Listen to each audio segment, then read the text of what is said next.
Hello again, true crime fans. We've got another mysterious case to explore. The case of Samantha Josephson.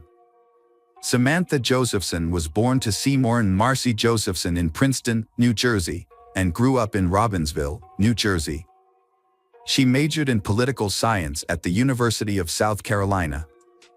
She plans to attend Drexel University School of Law with the goal of specializing in international law. Samantha received a full scholarship to Drexel University and a partial scholarship to Rutgers University and hopes to pursue a career in international law. Samantha was a member of the Alpha Gamma Delta sorority and had the opportunity to study abroad in Barcelona. While in South Carolina, she also visited Madrid and Paris. Samantha had a boyfriend named Greg. Samantha and Greg communicated regularly through text messages and phone calls every day whenever possible. Even though Samantha was about to enter law school, they still planned to build a future together. Greg planned to move in with her and support her. However, everything changed on Friday, March 29, 2019, when Samantha did not return to her apartment. On March 28, 2019, Samantha decided to hang out with her roommate and friends in Columbia, South Carolina. Although her boyfriend, Greg, was unable to come along, the group visited several bars before ending up at the Bird Dog Bar in Five Points, a popular place for students to socialize. Samantha was hanging out with friends, but she kept texting her boyfriend, Greg. She wanted him to drive to Columbia to be with her.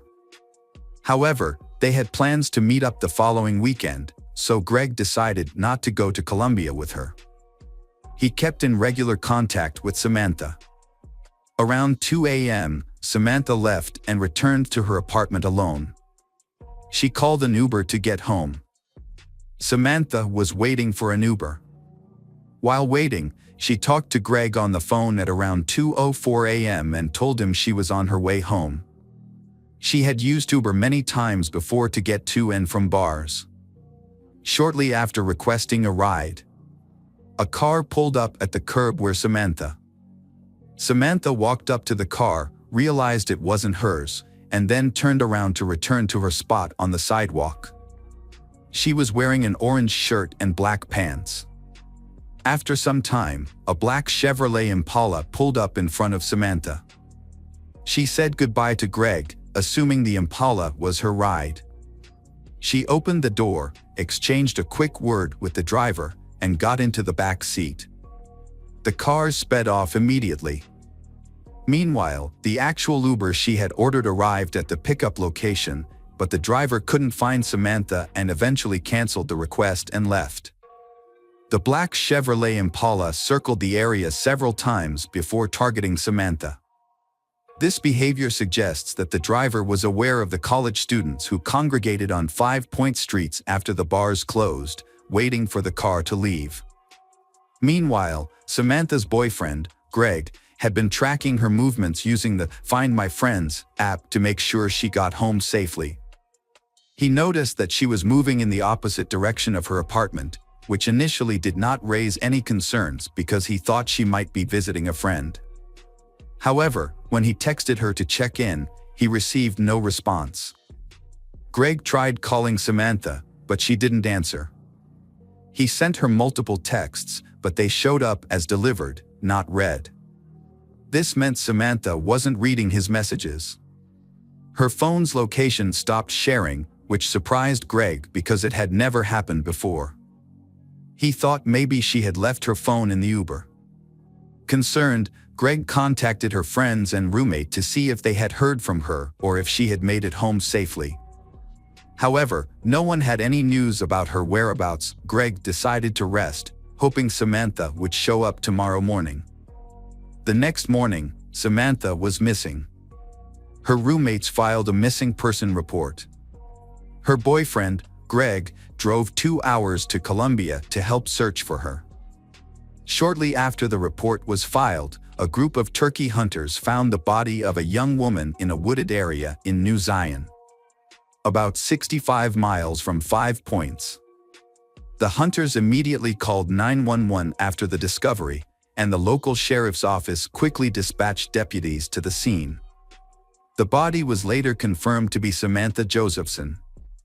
An autopsy revealed that Samantha's body had more than 120 separate stab wounds affecting multiple areas, including her face, head, neck, arms, torso, legs, and feet.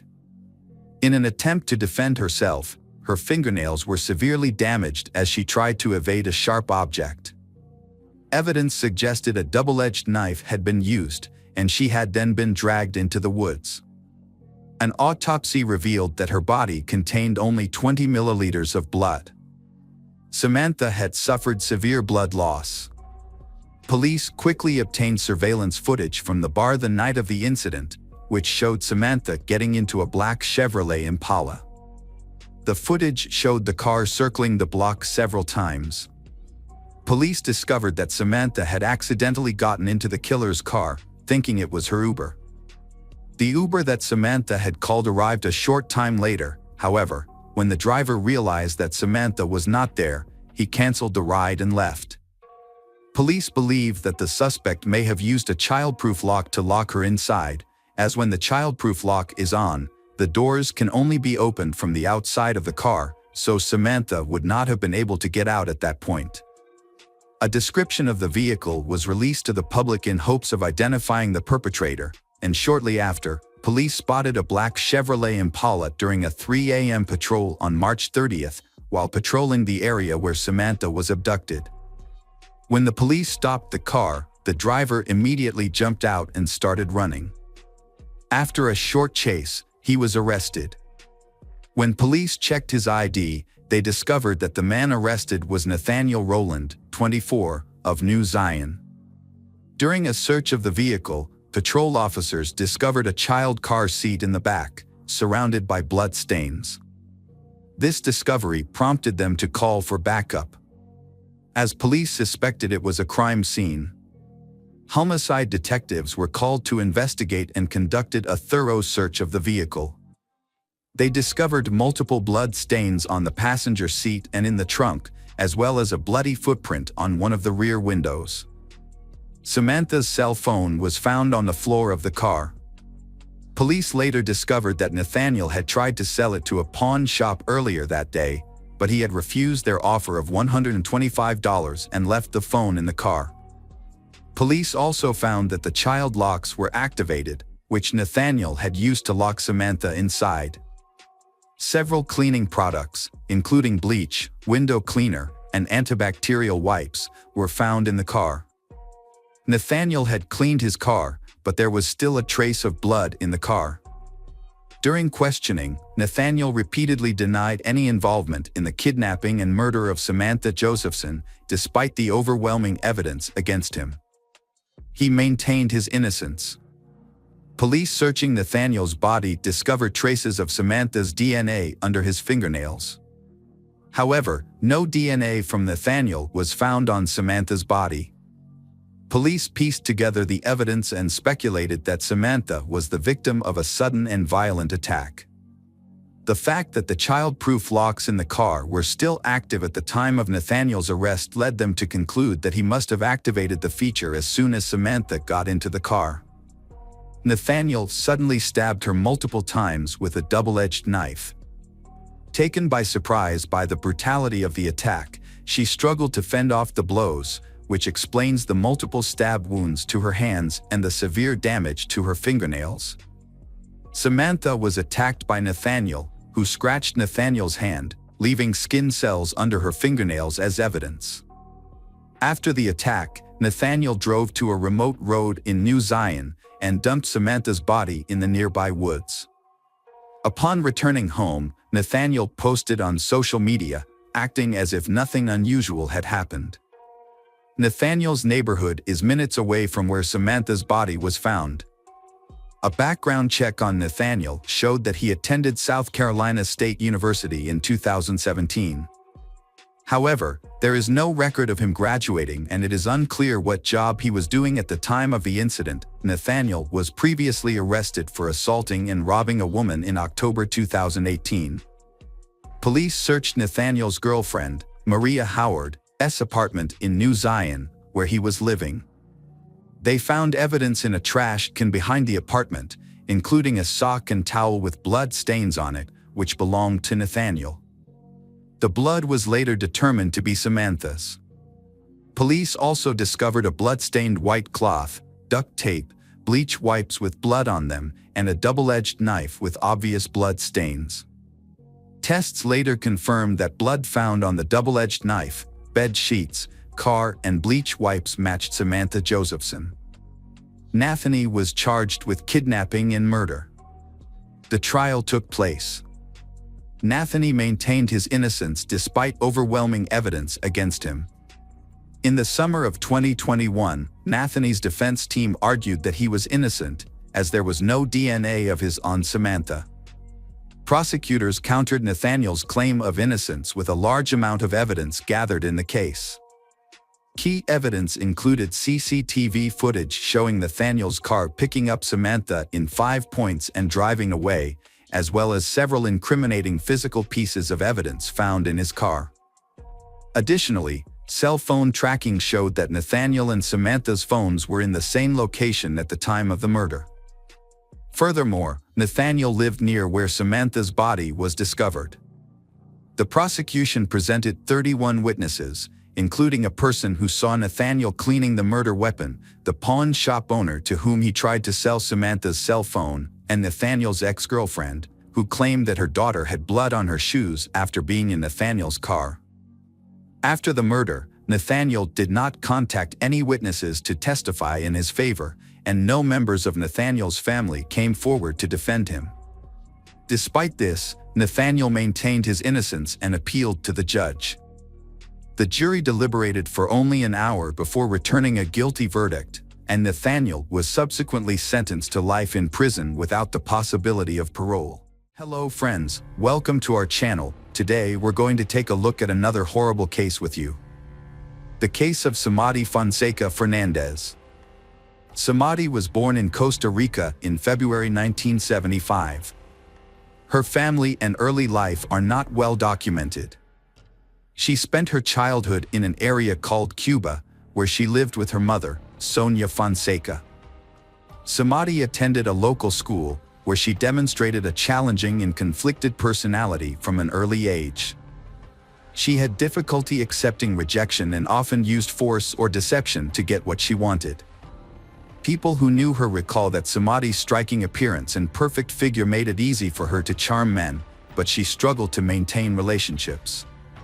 Her beauty and charisma were matched by her greed and vanity, which led her to prioritize material wealth and self-interest above all else. This attitude often discouraged potential partners. Additionally, Samady became intensely jealous and aggressive after brief relationships. Samady's doll-like appearance led to her working as a Barbie lookalike at a large Universal bookstore for several years. This earned her a flattering nickname that stuck with her throughout her life. After high school, Samady had in love with a successful local TV journalist named Osvaldo Fernando Ballari, who was 16 years her senior.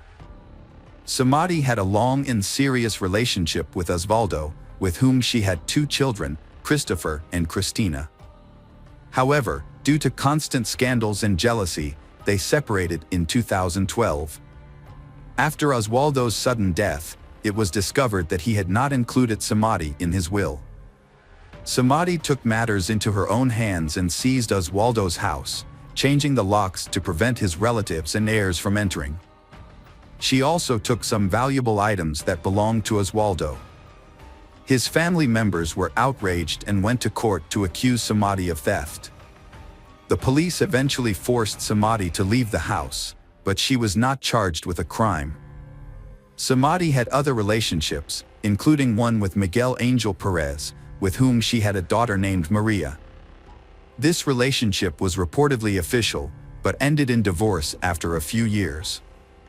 Samady allegedly gave her youngest daughter her lover's surname without his knowledge or consent, contradicting claims that she was unmarried at the time.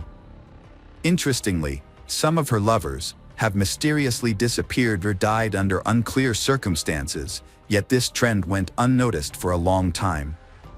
For instance, One of Samadi's lovers went missing shortly after deciding to end their relationship with the reportedly temperamental and aggressive woman. Despite relative suspicions of her involvement, his disappearance remains unsolved due to lack of concrete evidence. Another former lover, Diaco, met a tragic end after breaking up with Samadi. His murder was initially attributed to a botched robbery, but the perpetrators were never caught. Speculations about Samadi's role in the crime persisted, albeit without solid proof. Her most notable alleged victim was Gerardo Cruz, a Costa Rican native born in December 1992 in San Jose. Gerardo never knew his biological father, who left the family before his birth. His mother, Ana Patricia, later married Hermes Rodriguez, who adopted and raised Gerardo as his own. Gerardo's younger sister, Milena, was born a few years after him. He had a peaceful and carefree childhood and youth. Gerardo attended a regular school, enjoyed motorcycles, and met his true love, Carol, at a young age. By 23, he, Carol, and their 4-year-old daughter Genesis moved into his aunt and uncle's house in San Sebastian, a suburb of the city. Gerardo took a job at a local bakery to support his family. They were happy, especially with the news of a second child on the way. In the summer of 2015, Gerardo met Samadi, a 40-year-old woman who regularly visited the bakery. She was attractive, fashionably dressed, and flirtatious. As Samadi aged, she began to have relationships with younger men, likely flattered by their attention. Despite their nearly 20-year age difference, Gerardo became infatuated with Samadi and started secretly meeting with her. She visited the bakery almost daily, catching the attention of other employees. Samadi often brought her 19-year-old daughter, Christina, to the bakery. Initially, Gerardo balanced his family life and secret meetings with Samadi without either woman knowing about the other. However, Gerardo soon let his guard down, boasting to friends and colleagues about his relationship with Samadi, describing her as a terrific mistress who spoiled him with gifts. Rumors about Gerardo's affair soon reached his mother, who attempted to persuade him to end the relationship. The affair was short-lived, ending in October 2015, when Samadi discovered that his mistress, Gerardo, was married with a pregnant wife and a young daughter. Upon learning this, Samadi became enraged. She began harassing Carol, Gerardo's wife, with threatening calls and messages, warning her that Gerardo would be harmed if he didn't return to her exclusively. Gerardo apologized to his wife and reconciled, keeping their family intact. He underestimated Samadi's malice, thinking she would move on and calm down after the breakup. However, Samadi's vindictiveness was more intense than Gerardo anticipated. Shortly after the breakup, Gerardo witnessed a disturbing incident. While walking downtown, Gerardo noticed an older man secretly filming under a young girl's mini-skirt with his phone. Outraged, Gerardo took out his phone to record the scene. He then approached she, told her what was happening, and advised her to report the incident to the police. Gerardo chased the man for about 2 minutes, trying to get a clear shot of his face on camera. During the chase, Gerardo asked loudly if the man was enjoying taking photos of his sister's underwear without their consent. The man eventually jumped into a taxi and escaped. That night, Gerardo posted the video on his social media page, and it quickly went viral. Internet users identified the man as Luis Solmano Delgado, a former Ministry of Finance employee. As a result, Gerardo became a national celebrity, giving daily interviews to newspapers and appearing on TV and radio shows. He condemned Delgado's actions and stated that he had no regrets about exposing him. However, Delgado's lawyers began working against Gerardo, accusing him of violating the law by distributing the video. They prepared a lawsuit against him, which left Gerardo surprised and confused. He couldn't understand why he was being judged for exposing his actions, rather than the man being held accountable for his behavior. Gerardo's last interview was on October 7th at a local radio station. Feeling confident and believing he had nothing to hide, he spoke openly. The following day, Gerardo had plans to meet his friend Oswald after work, but he suddenly canceled, citing an unexpected emergency. It was later revealed that he had received a message from Samadi, luring him to the park that evening under the pretext of another interview. Gerardo had no reason to suspect anything was amiss and trusted his former lover. After finishing work, he went to the agreed meeting point, but instead of journalists, 2 unknown men were waiting. They took his bag, assaulted him, stabbed him multiple times in the chest and stomach, and then fled. Before losing consciousness, Gerardo managed to call a friend and report the incident. The friend immediately alerted the police and medical services. Thanks to the swift response, Gerardo was rushed to the hospital, where doctors fought to save his life for 42 days. He underwent numerous operations, but unfortunately, they were unable to save him. Gerardo passed away on November 19th in the intensive care unit. Initially, multiple theories emerged about the crime. The first theory suggested it was a robbery murder. Gerardo was indeed attacked in a park at night, his bag was stolen, and he was stabbed with a knife, which made it appear to be a typical theft. However, just a few days before, Gerardo had released a sensational video that compromised a well-known former government official, leading to a second theory, that the murder was an act of revenge. The media openly speculated that the former government official may have hired hitmen to kill the young man who had damaged his reputation. The murder sparked intense debate in the press, with protesters demanding that the perpetrators be caught and brought to justice. The police explored various theories, searching for other potential enemies of Gerardo. For months, the investigation stalled. However, in May 2016, a breakthrough came when footage from a street surveillance camera was discovered. The video showed 2 men fleeing the scene where Gerardo was fatally attacked. These individuals immediately became the prime suspects, and the police worked to identify and apprehend them. The footage proved to be crucial evidence, and once it was made public, the case started to move forward. It was repeatedly shown on news programs, with viewers asked to take a close look as the individuals could be dangerous. Police created rough sketches of the suspects and described their physical characteristics. One of the suspects soon came forward, hoping that cooperating with the investigation would lead to a reduced sentence. The information provided by the cooperating suspect led investigators to several accomplices and the crime's organizers, Samadi and her daughter Christina. All individuals involved in the crime were eventually taken into custody. Those arrested included Ronald Archie, a cab driver who helped locate the perpetrators, Cesar Chavez, a laborer who acted as an intermediary, and Omar Costa, a young miner who directly participated in the attack and had been tracking the victim on the day of the incident. The investigation revealed the roles and connections of all parties involved through phone records and text messages. Samadi, who had meticulously planned the crime, had enlisted the help of her daughter Christina. Together, they recruited friends Ronald and Cesar to find hitmen to kill Gerardo, staging it to look like a botched robbery in a nighttime park. They were later joined by Omar, who was responsible for ensuring the victim went to the pre-arranged location. Samadi personally chose October 7th as the date for the massacre. On that day, she was in frequent contact with all parties involved, assigning roles and verifying that everyone adhered to the plan.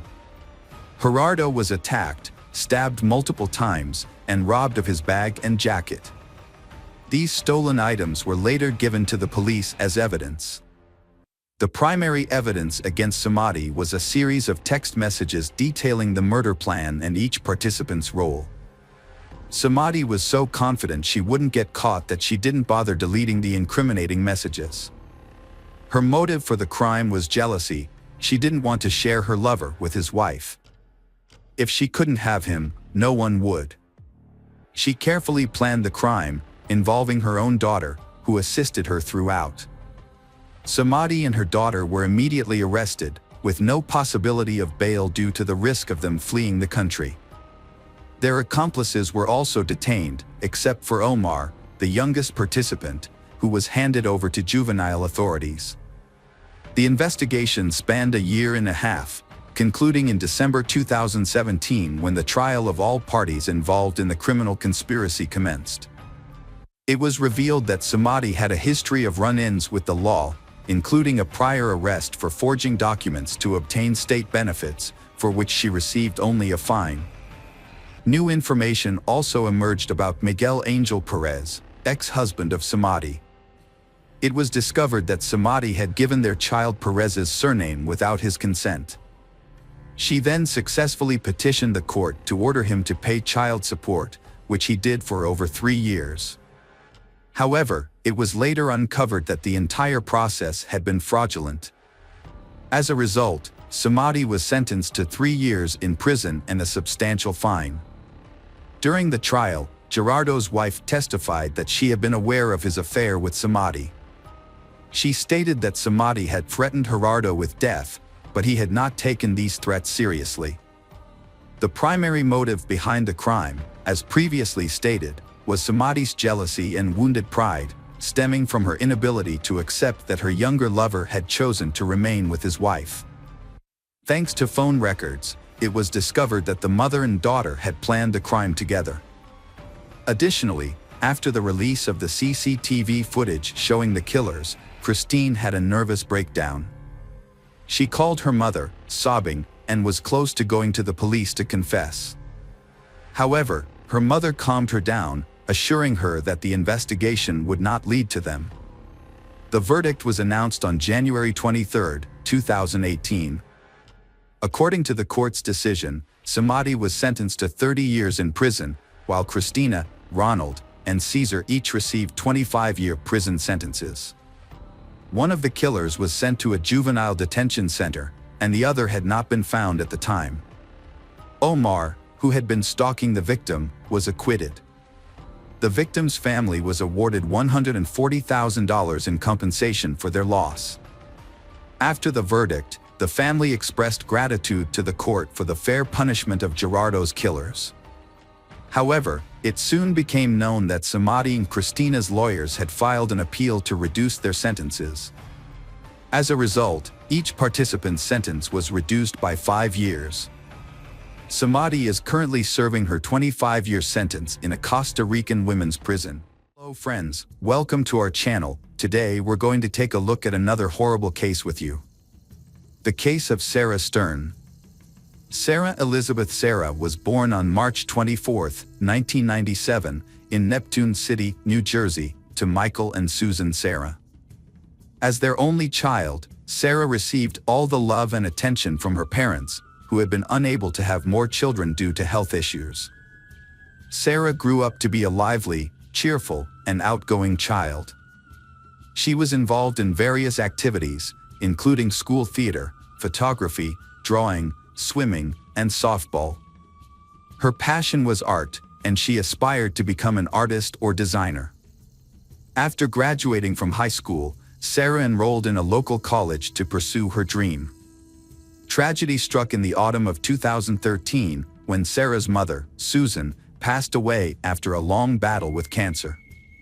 Despite periods of remission, the disease ultimately took its toll. This devastating loss was a tremendous shock to the family, particularly for Sarah, who was extremely close to her mother.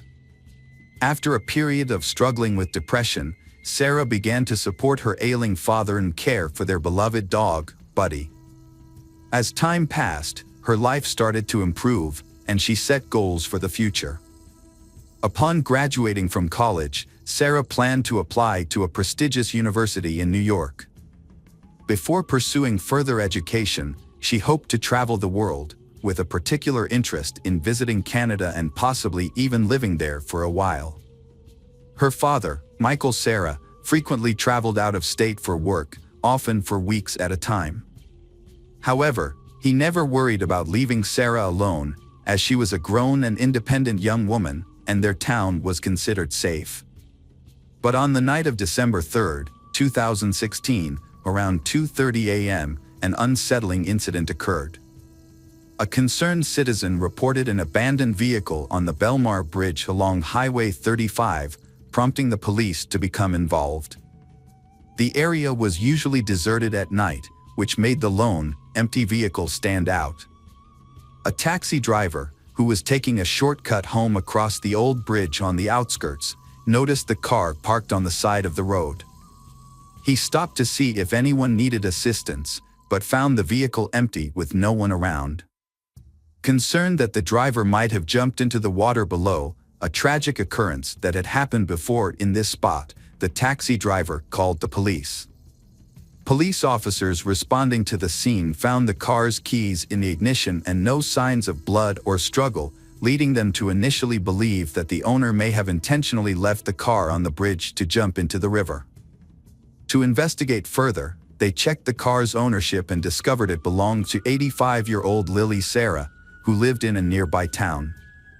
When officers visited Lily's home, they found her alive and well. She explained that she hadn't driven the car in years due to poor eyesight, and her 19-year-old granddaughter, Sarah, was the frequent driver. Lily tried to contact Sarah but was unable to reach her because her phone was turned off. She then provided the officers with her son's address, where Sarah lived, and informed them that Sarah was likely alone, as her father was out of town for work and wouldn't return until the following week. Sarah was nowhere to be found at her home. Although the back door was open, an initial search of the house didn't turn up any signs of foul play. However, they did find the family dog locked in one of the bedrooms, whining. Despite the open back door, there were no signs of disarray or struggle, and no evidence of an intruder. As the news of her disappearance spread, Sarah's father, Michael, rushed back home on the next available flight. Upon his arrival, he confirmed that everything was still in its place and nothing was missing. Notably, all of Sarah's personal belongings, including her passport, driver's license, and mobile phone, were still at the house. The police shared their initial concerns with Michael, suggesting that Sarah might have gone to the nearby bridge with intentions to harm herself. They asked if he had noticed any warning signs of suicidal tendencies or self-harm. Michael revealed that Sarah had struggled with depression after her mother's passing, but had made a full recovery with the help of loved ones and her studies. In fact, Sarah had big plans for her future, aspiring to become a designer and travel the world. To piece together what happened, the police needed to know who Sarah had contact with on the day she vanished, what conversations she had, and who saw her last. The first witnesses to come forward revealed that Sarah had spent most of December 2nd with her childhood friend, Liam McAtasney. As the last person to see her, Liam was a crucial part of the investigation. The police quickly decided to speak with him to gather more information and reconstruct the events of that day. When the police arrived at the McAtasney residence, they met with Liam's mother, who told them that her son was sleeping after a night shift. The officers asked her to wake Liam, who seemed confused about the situation. Once he was informed about Sarah's disappearance, Liam confirmed that they had spent the previous day together and agreed to go to the police station to give a statement. Liam shared that he and Sarah had attended college classes together that morning, but they decided to skip the last 2 lectures and go to her place to unwind instead. At her house, they played video games, chatted about their plans, and socialized. They briefly left her house twice to pick up food and visit a local supermarket. Liam left Sarah's house around 7 p.m. to go to his night shift job and did not see her again. Liam was also asked if Sarah had been struggling with any mental health issues. He explained that she had been battling deep depression since her mother passed away. He shared that Sarah often felt hopeless, wanting to escape or end her life, but he did not think that this meant she was planning to harm herself. He noted that she also struggled to connect with her father, leading to additional emotional strain. Liam considered it possible that Sarah's emotional state may have contributed to her disappearance.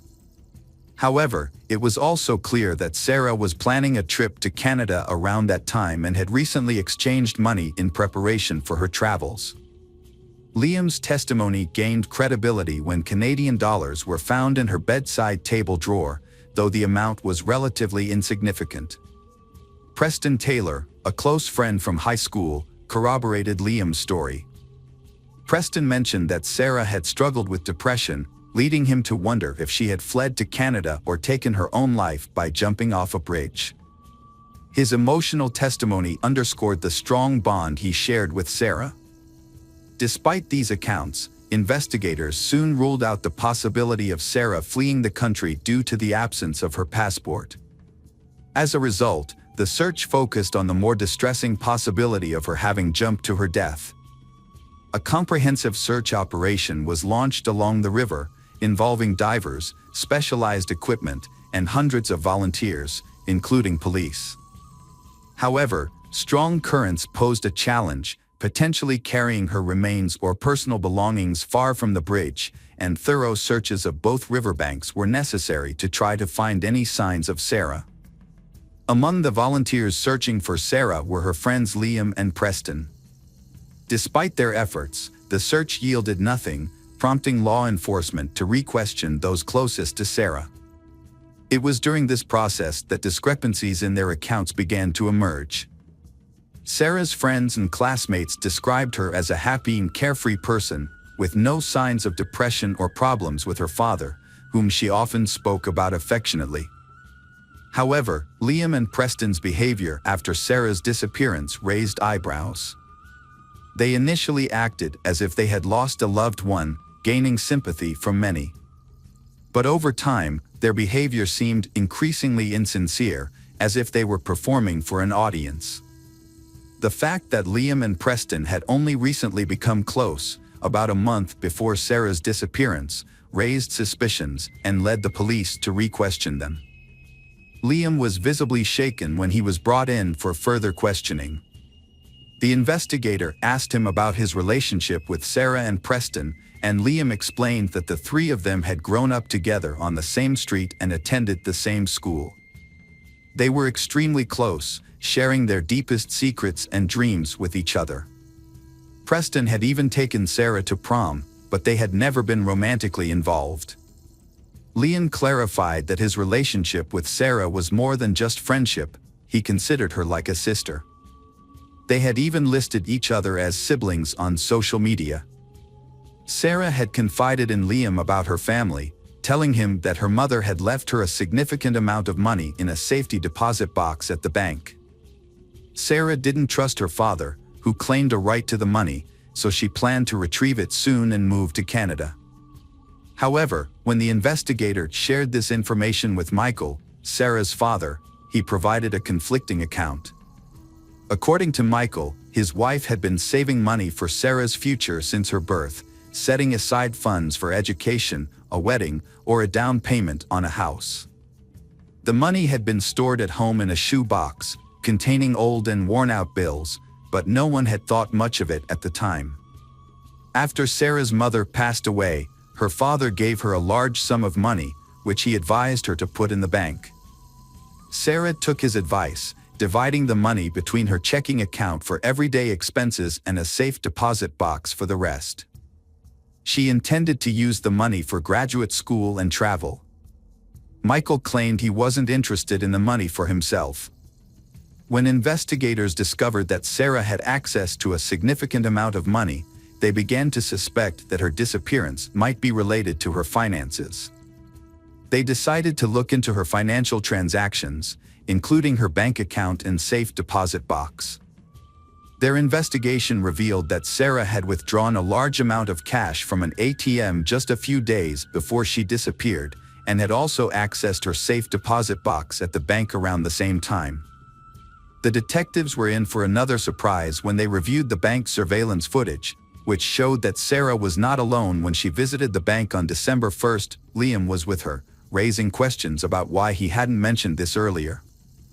When asked about it, Liam explained that Sarah had confided in him about her banking activities and had asked for his accompaniment because she was nervous about carrying a large sum of cash.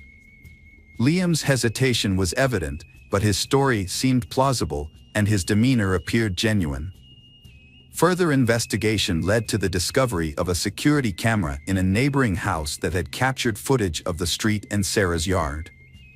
The footage confirmed that Liam had stayed at Sarah's house until 7 p.m., then left for work and didn't return.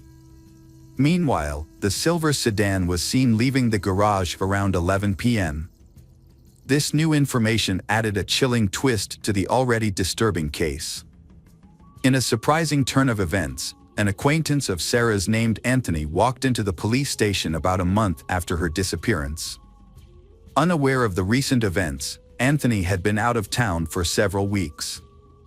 He shared a peculiar story that sent shockwaves through the investigation. It turned out that Anthony had gone to school with Sarah, Liam, and Preston, and after graduation, he had pursued a passion for filmmaking, keeping in touch only with Liam, who also shared his interest in cinema. Anthony remembered that about a month and a half before Sarah disappeared, Liam visited him and they spent an evening brainstorming ideas for a horror movie aimed at teenagers. Liam came up with a plot about a girl who shares a secret about a large sum of money with her friend, who then gains her trust and kills her, dumping her body in a river. Anthony thought the idea was good, and they even wrote a few pages of the script. After that, Anthony moved on to another project and forgot about the story. He then left town to work on a film as a camera assistant. When he returned, Liam unexpectedly called him and asked if the police had contacted Anthony. Anthony was surprised and had not heard that Sarah was missing, so he decided to go to the police. After hearing a new witness's testimony, the police asked Anthony to try to get Liam to confess by drawing him into a conversation. Anthony agreed and a plan was set in motion. He would invite Liam to work on a project that required renting expensive camera equipment, which they would pretend they couldn't afford. Liam had ambitions of being in a movie, so the police thought he would likely jump at the chance to make his dream a reality, especially if it meant using the money he had taken from Sarah. They decided to test him by setting up a sting operation. Anthony, a friend of Liam's, was asked to pretend to have connections in the film industry and offer him a deal.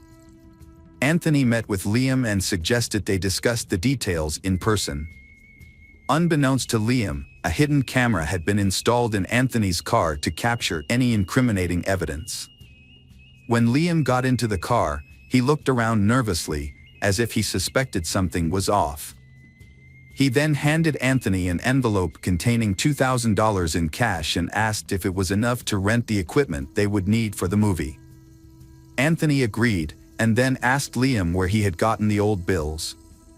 Liam hesitated before admitting that the money belonged to Sarah, and that he and his friend Preston had taken it from her house because, in his words, the dead don't need it.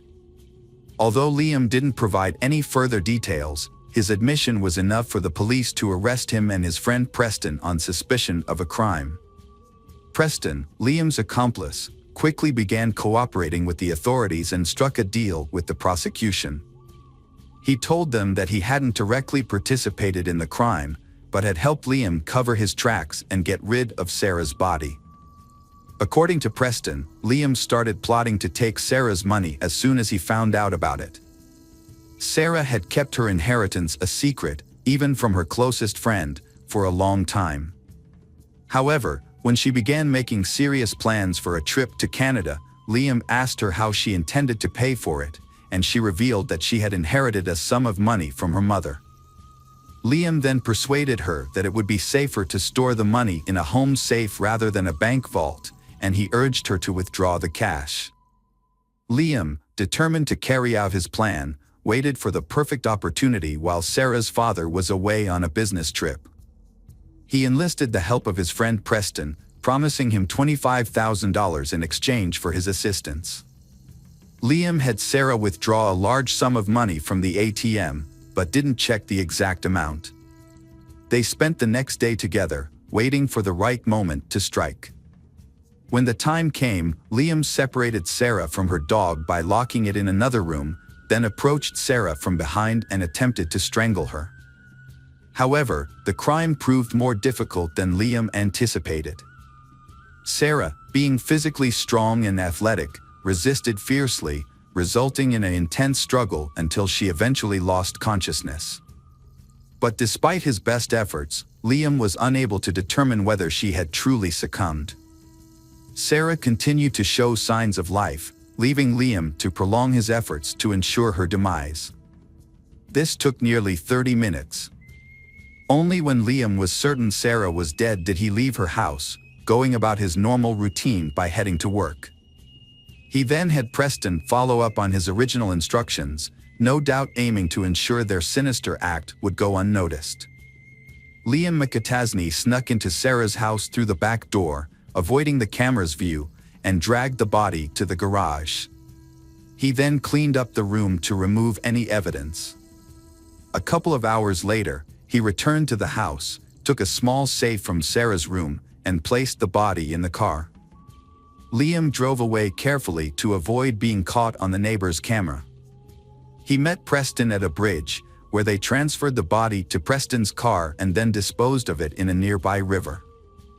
After disposing of the body, they cleaned the car and drove back to Liam's house to divide the stolen money. However, they were disappointed to find only $110,000 in the safe. They decided to be cautious and not spend the old bills immediately to avoid raising suspicion. Preston buried the safe in a local park, and they only spent the money Sarah had withdrawn from her account. During the trial, Preston confessed to the crime, but Liam denied any involvement and tried to shift the blame to his friend. Liam's lawyer also claimed his client was innocent, suggesting that Preston acted alone. The case was complicated by the fact that Sarah's body was never found. When police searched Liam's house, they found a small key that fit the buried safe, which was identified by Preston as evidence of Liam's guilt. The trial of Liam McAtasney lasted over 2 years. Despite the fact that Sarah Stern's body was never found, the evidence presented in court proved McAtasney's guilt. This evidence included a script he had written months before the crime, a key to a safe found in his home, incriminating statements he made in the car, and old bills he had given to someone. Furthermore, fingerprints belonging to Liam and his accomplice, Preston Taylor, were found inside the safe. A co-worker of Liam's also testified that he had been absent from work for a few hours on the night of the crime and had asked someone to cover for him. As a result of the trial, Liam was sentenced to life in prison without the possibility of parole. Preston, who had not directly participated in the crime, received an 18-year sentence for obstructing justice and hindering the investigation. Preston will be eligible for parole in 15 years. Unfortunately, Sarah Stern's body has still not been found. Hello friends, welcome to our channel. Today we're going to take a look at another horrible case with you, the case of Nancy Paula Reyes. Nancy Paula Reyes Gores was born on April 13, 1991, in the small village of Granados in Guatemala. She grew up in a poor family with 4 siblings. Her parents, Jorge and Pren Gorzi, worked hard to provide for their children's education, hoping they could have a better life. Nancy attended school and later enrolled in the university in Villanueva, where she studied business administration and document management. She was an exceptionally diligent student who earned top academic accolades. Despite her academic success, she struggled to find a promising career. During her studies, she worked as a cashier in a supermarket and was later promoted to administrator, but her career advancement stopped there. During her university years, Nancy was in a relationship with a young man and had 2 daughters. However, the relationship didn't work out, and they separated. The father did not financially support his children. Nancy continued to live with her parents, working at a supermarket, but saw no future prospects. With barely enough money for essentials, change was necessary. In 2013, her older sister moved to the United States, found a good job, got married, and settled well. Inspired by her sister's success, Nancy decided to transform her life. She chose to relocate to Europe, specifically Spain. At the time, she couldn't afford a one-way plane ticket or initial expenses. Nancy worked hard for years, saving enough to make her dream a reality. In July 2018, Nancy bought a ticket to Madrid, reassuring her parents that she would stay in touch regularly. Upon arrival, she planned to secure housing and a job. She brought a few €1,000 to cover initial expenses, such as renting a room and basic necessities, until she found stable employment. When Nancy left, she was 27 years old, and her daughters, who remained with their grandparents in Guatemala, were 7 and 5 years old. However, Nancy didn't stay in Madrid for long. She moved to Barcelona and later to Cadril, a city in the Spanish province of the same name. Nancy maintained regular contact with her family, calling home almost daily to check on their well-being and sending money back to support them. Despite not having a stable job, Nancy managed to make a living through various odd jobs, including cleaning for affluent families and caring for the elderly and sick. She never complained about her hardships. Instead, she told her family that Europe offered better opportunities and that she could earn more than she would have in her home country, even if she worked non-stop with no days off. It seemed Nancy was content with her life. She even mentioned plans to bring her daughters to Spain once she had saved enough to rent a spacious home for the whole family. A significant romance developed in Nancy's life. Initially, she didn't reveal much about her personal life, citing a busy work schedule. However, in the spring of 2020, she told her parents that she had met a man named Carlos Andres Bustamante and started a romantic relationship with him. They met by chance while Nancy was searching for a new place to rent. As they navigated their challenges, they grew closer and eventually moved in together. Carlos, who was a year older than Nancy, didn't have a steady income at the start of their relationship and relied on odd jobs to get by. As a result, Nancy became the primary breadwinner, covering housing costs, bills, and often providing Carlos with money for his personal expenses. However, she never complained to her family about this, so they believed everything was fine and that she had found a good partner in Carlos, with whom she lived a happy and fulfilling life. Around that time, Nancy's 2 younger brothers also moved to Spain, and she kept in touch with them. She was especially close to her youngest brother, Dennis, who had met Carlos and thought he was likable. In late June 2020, Nancy and Carlos decided to relocate to Santander, a coastal city in northern Spain.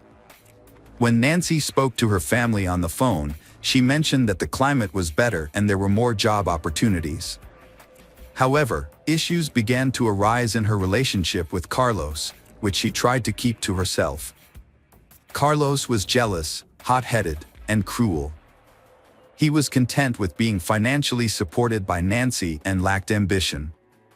What's more, he had a problem with alcohol and occasionally used illicit substances.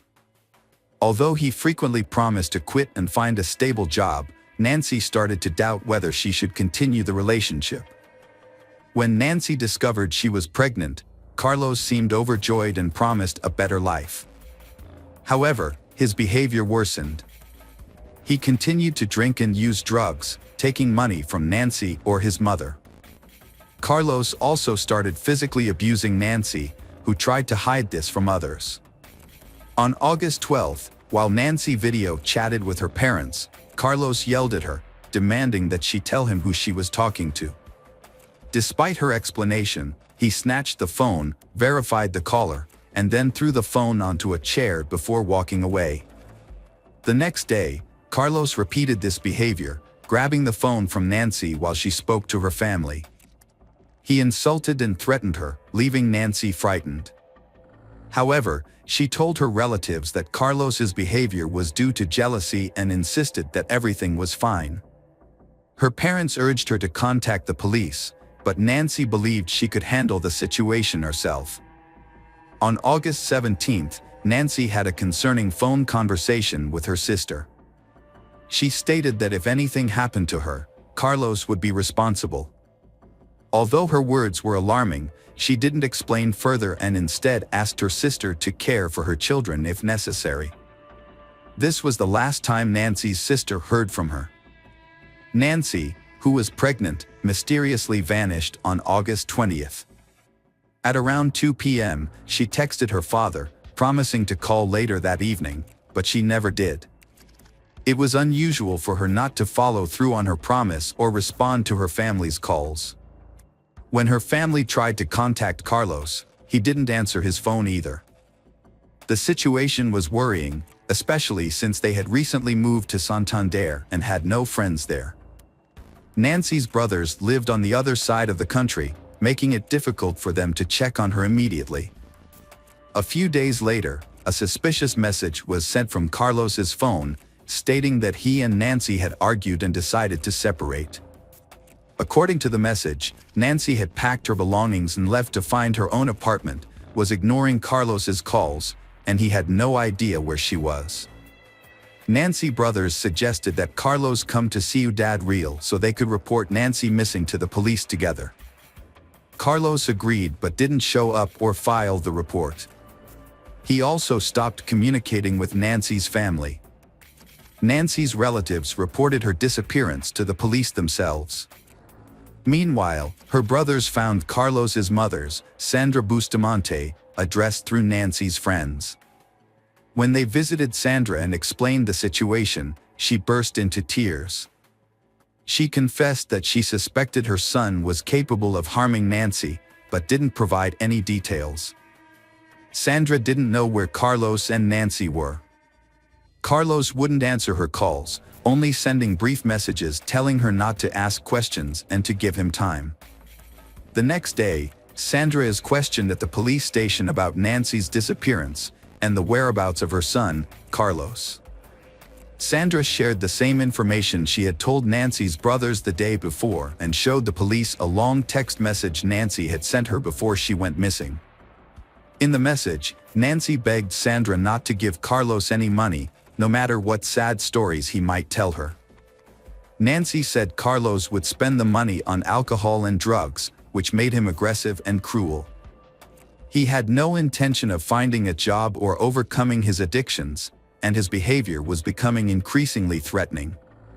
As a result, Nancy was considering leaving him and thought it would be better to end things before anyone got hurt. The investigation also uncovered a disturbing fact about Carlos. He had been convicted of causing physical harm several times before. One of his first victims was his own mother, whom he severely beat when he was 17 years old. At the time, he was given probation.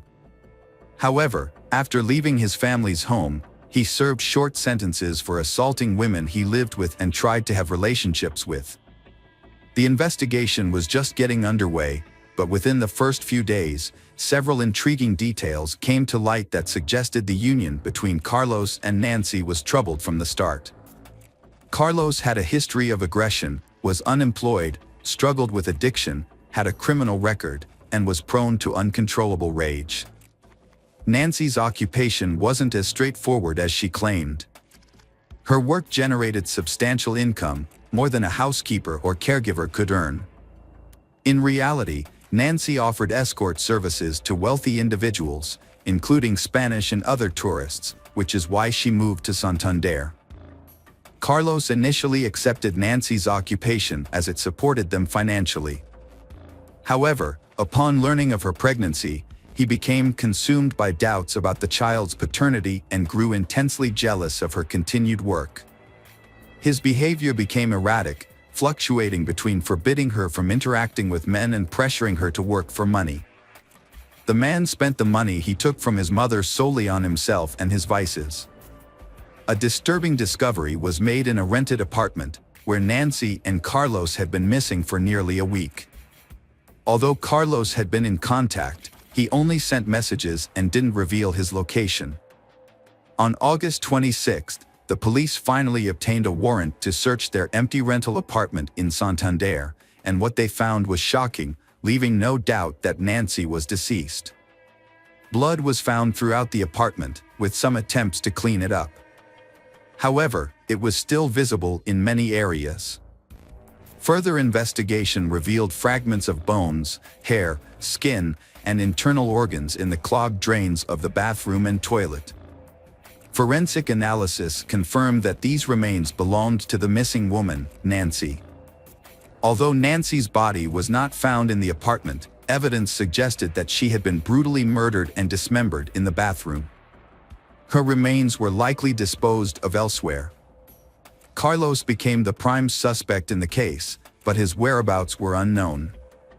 A package for a small hatchet was found in the apartment with Carlos' clear fingerprints on it. Security footage from a local hardware store showed Carlos purchasing the hatchet, rubber gloves, and large trash bags on August 20th. He bought a small cart from an elderly vendor who instantly recognized him from a photo. This led to his arrest and the start of a search for the body. The next day, Carlos went to a police station in Madrid. Trying to deflect suspicion from himself, he went to report Nancy missing but was immediately arrested as the main suspect in the gruesome crime. Carlos claimed he had no involvement, stating that he and Nancy had argued and parted ways on August 20th. He said he left the town in an emotional state and was unaware of any events involving Nancy afterward. He suggested that Nancy might have been attacked when she returned to the apartment to gather her belongings. However, his story was unconvincing, especially after police found his fingerprints on the hatchet packaging. In the following days, police thoroughly searched nearby wastelands, sewer systems, and the coastline with the help of dogs, but found no sign of Nancy. They then tracked Carlos's movements from August 20th to 26th using his mobile phone signals. The results showed he spent 3 days traveling along the coast, visiting the cities of Bilbao and Burgos before heading to Madrid. It was evident that Carlos attempted to conceal his actions. The investigation continued in Santander. On August 20th, surveillance footage revealed Carlos walking towards a large natural forest park in the evening. He returned to his apartment late at night and then exited again with a cart containing irregularly shaped bags. Carlos vanished from view upon entering the wooded area due to limited camera coverage. He reappeared later with a much lighter cart. After proceeding towards the railway tracks, he returned significantly lighter, indicating where the body might be. However, one question remained unanswered: where was the child? It wasn't until September 16th that authorities discovered bags containing severely decomposed human remains in dense underbrush on a hillside. The remains were identified as those of the missing Nancy Gores, which had been divided into 20 parts using a hatchet, as revealed by security camera footage. While all items transported in the cart were recovered, something was still missing. Nancy's 4-month-old fetus was not found among the remains. The victim's genitals and lower abdomen showed severe injuries from a knife and hatchet. This suggests that the perpetrator removed the fetus and got rid of it separately from the mother's body. Carlos denied being involved and gave conflicting statements. He tried to blame someone else, but the victim's blood was found on his clothes and shoes, which he had tried to wash off. Even though Carlos wouldn't admit to the crime, investigators figured out what happened. Experts think that on the afternoon of August 20th, the man got into an argument with his pregnant partner. He then brutally beat and strangled her in the kitchen, where blood was found on the floor and walls. Carlos moved Nancy's body to the bathroom. Afterward, he went shopping at a hardware store and the market. Using a hatchet and a large kitchen knife, he divided Nancy's body into 20 parts in the bathroom. He placed the pieces into bags, loaded everything into a cart, and then went to the park to look for secluded places to dispose of the body. Late at night, he followed a pre-planned route deep into the park, scattering the bags in various locations, hoping they would never be found. During his trial, Carlos denied his guilt and claimed he loved Nancy. The whereabouts of the fetus he removed from her body remain unknown. From the time of the crime until his arrest in Madrid, Carlos lived off the money he stole from Nancy. He spent the money daily in bars across various cities. It took law enforcement nearly 2 years to investigate, gather evidence, and find witnesses, and the murder trial is scheduled to start in July 2022. In November of the same year, Carlos was found guilty of the premeditated, brutal murder of Nancy and her unborn child, as well as the dismemberment and desecration of her body. However, many considered the sentence handed down to the murderer to be too lenient. Carlos received a prison sentence of 25 years and 6 months. He was also required to pay €150,000 in compensation to Nancy's parents and daughters.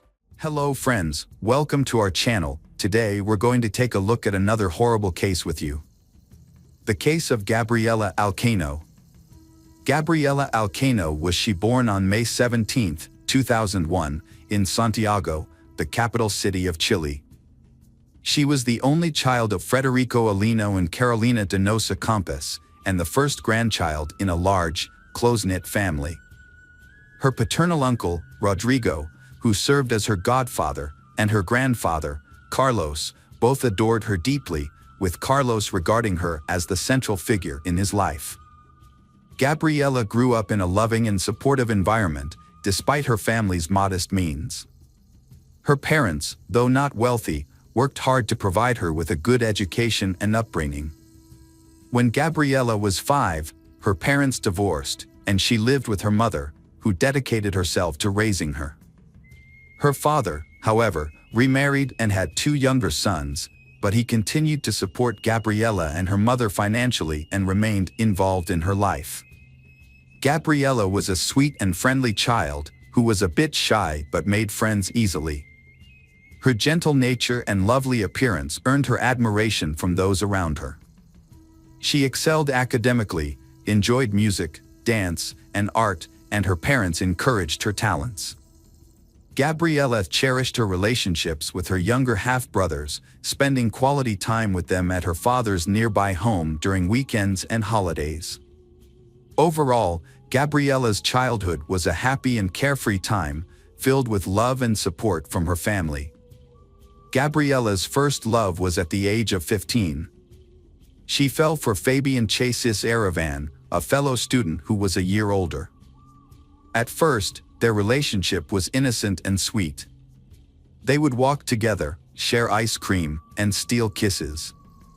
Fabian came from a good family with well-respected parents who valued education and raised him to be a good person. However, Fabian was a quiet and private person who struggled with social interactions. He would avoid eye contact and turn away from others, leading many to think he was just shy. Gabriela's father met Fabian and thought he was a calm, dependable, and responsible young man.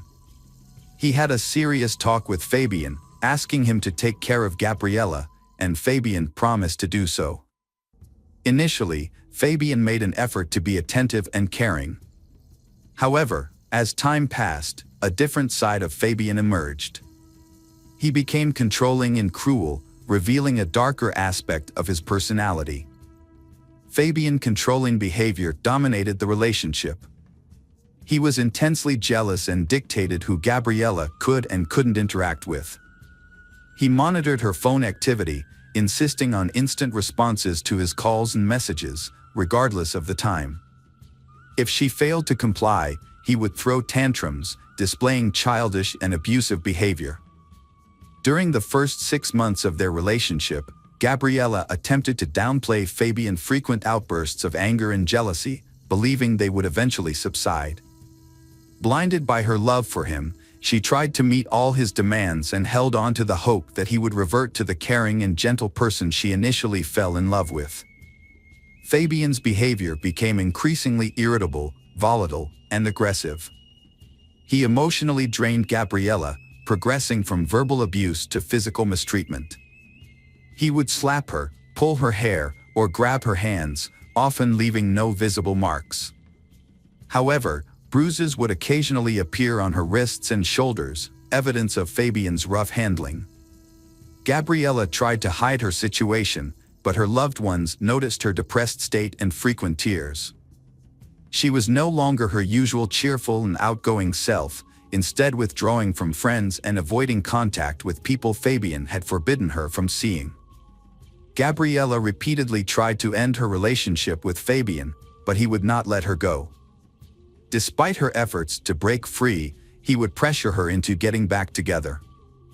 This cycle of breaking up and reuniting continued for over a year, marked by Fabian's stalking, threats, and harassment.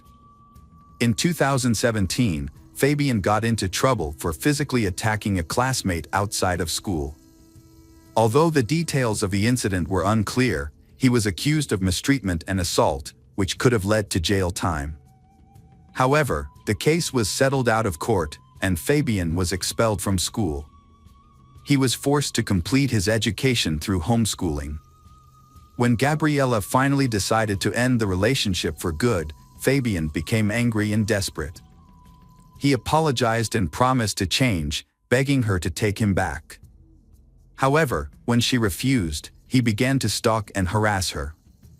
He would show up at her school or home, even attempting to climb into her room through the window.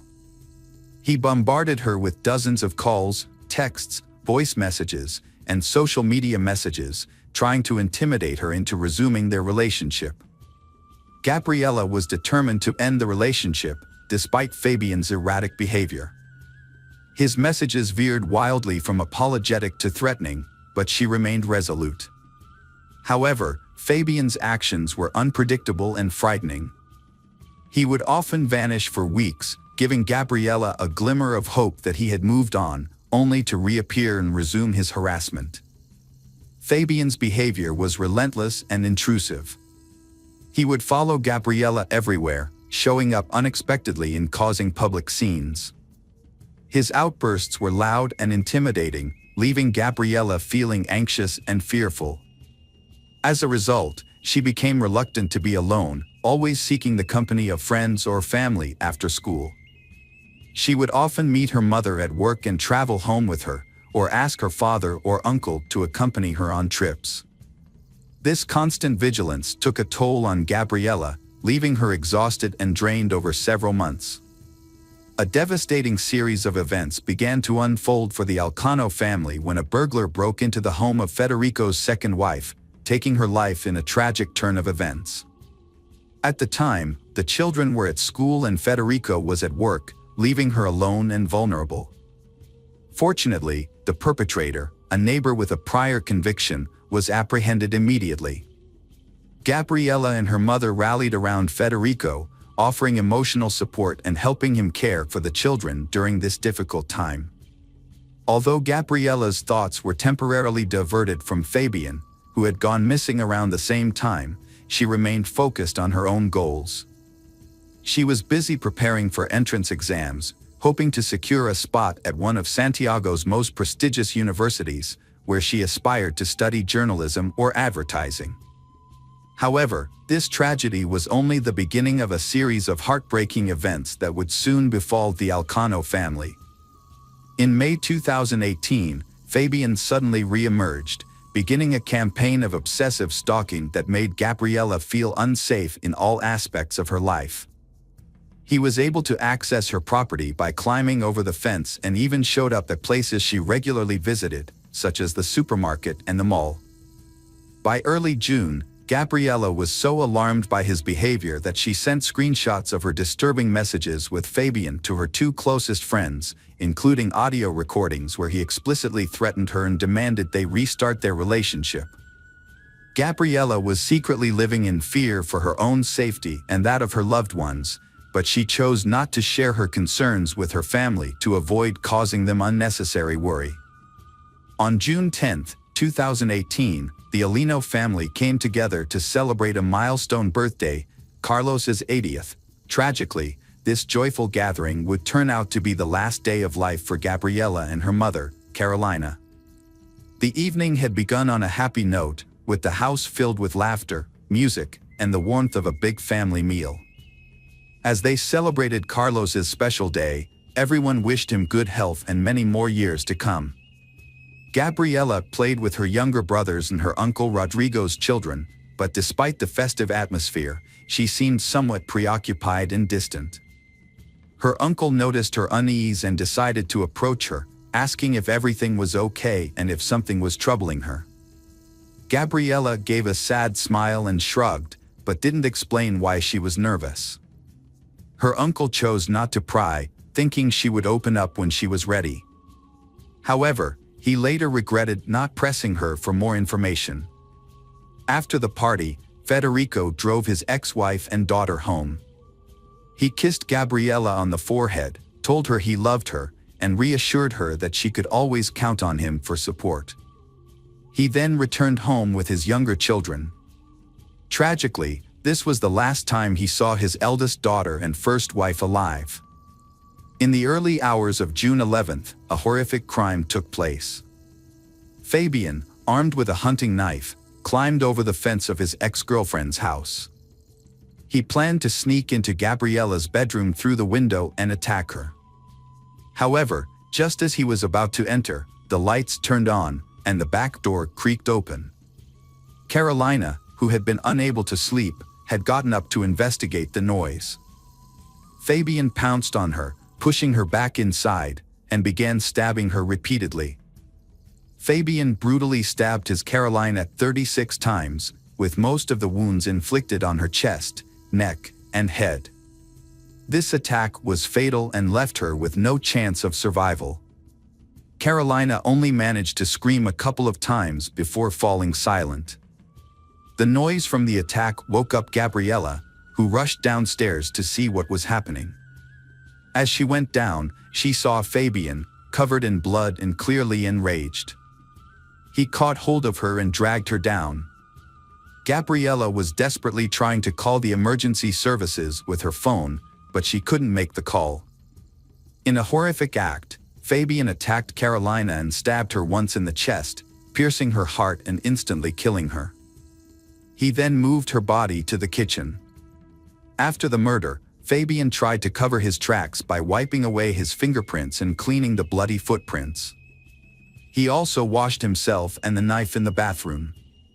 After cleaning up, Fabian left the house quietly around 5:30 a.m. without being noticed by the neighbors.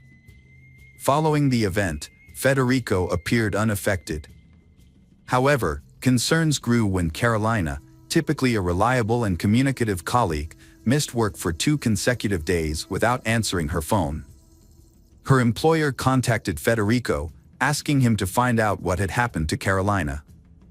When questioned, Federico was surprised and claimed to have called Carolina, but she was unreachable, as was Gabriella, whose phone was off.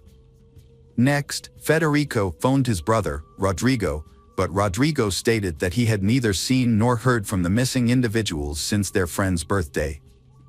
Following the phone call, Federico decided to pay a visit to Carolina's home. The property appeared uninhabited. Nonetheless, Carolina's vehicle remained in the garage.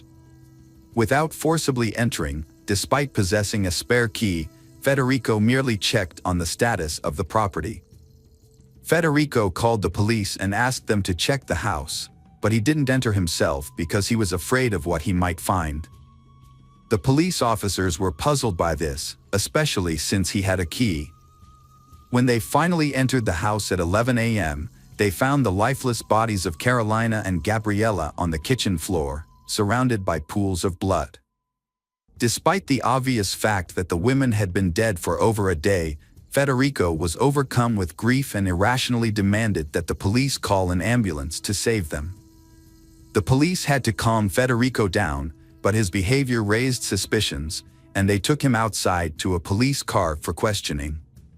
When he tried to leave the car and found the door locked, he became agitated and demanded to know why.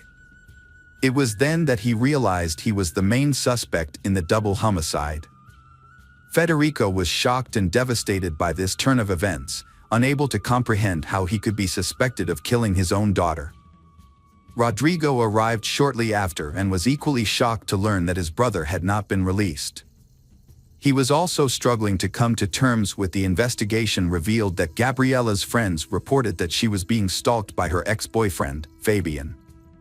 Screenshots of his threatening messages and voice recordings, which included a disturbing phrase, "It's easier to take her life than to let her go," were also obtained. This came as a shock to Federico, Gabriella's father, who recalled that Fabian seemed pleasant when they first met, despite his daughter's failed attempts to break up with him. The contrast between the heinous crime and the normalcy of Fabian's daily life, where he spent time with family and friends and posted light-hearted photos on social media, made his crime all the more inconceivable. After being taken into custody, Fabian responded to allegations with pretended astonishment and anguish, falsely claiming his innocence and feigning affection for Gabriella. Fabian had gotten rid of the object used to commit the murder and thrown away some clothes with blood on them. However, there were still small drops of blood on his shoes, and footprints matching his shoes were found at the scene of the crime. Additionally, 4 of Gabriella's classmates said they heard Fabian threaten her, saying it would be easier to kill her than let her go. Because of the evidence and what the witnesses said, Fabian admitted to the crime, but tried to make himself look like a lover who was deeply hurt.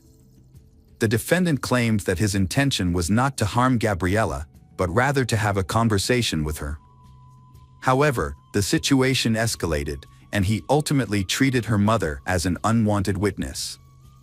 He struggled to provide a reasonable explanation for bringing a hunting knife to the encounter, which was supposedly meant to be a conversation.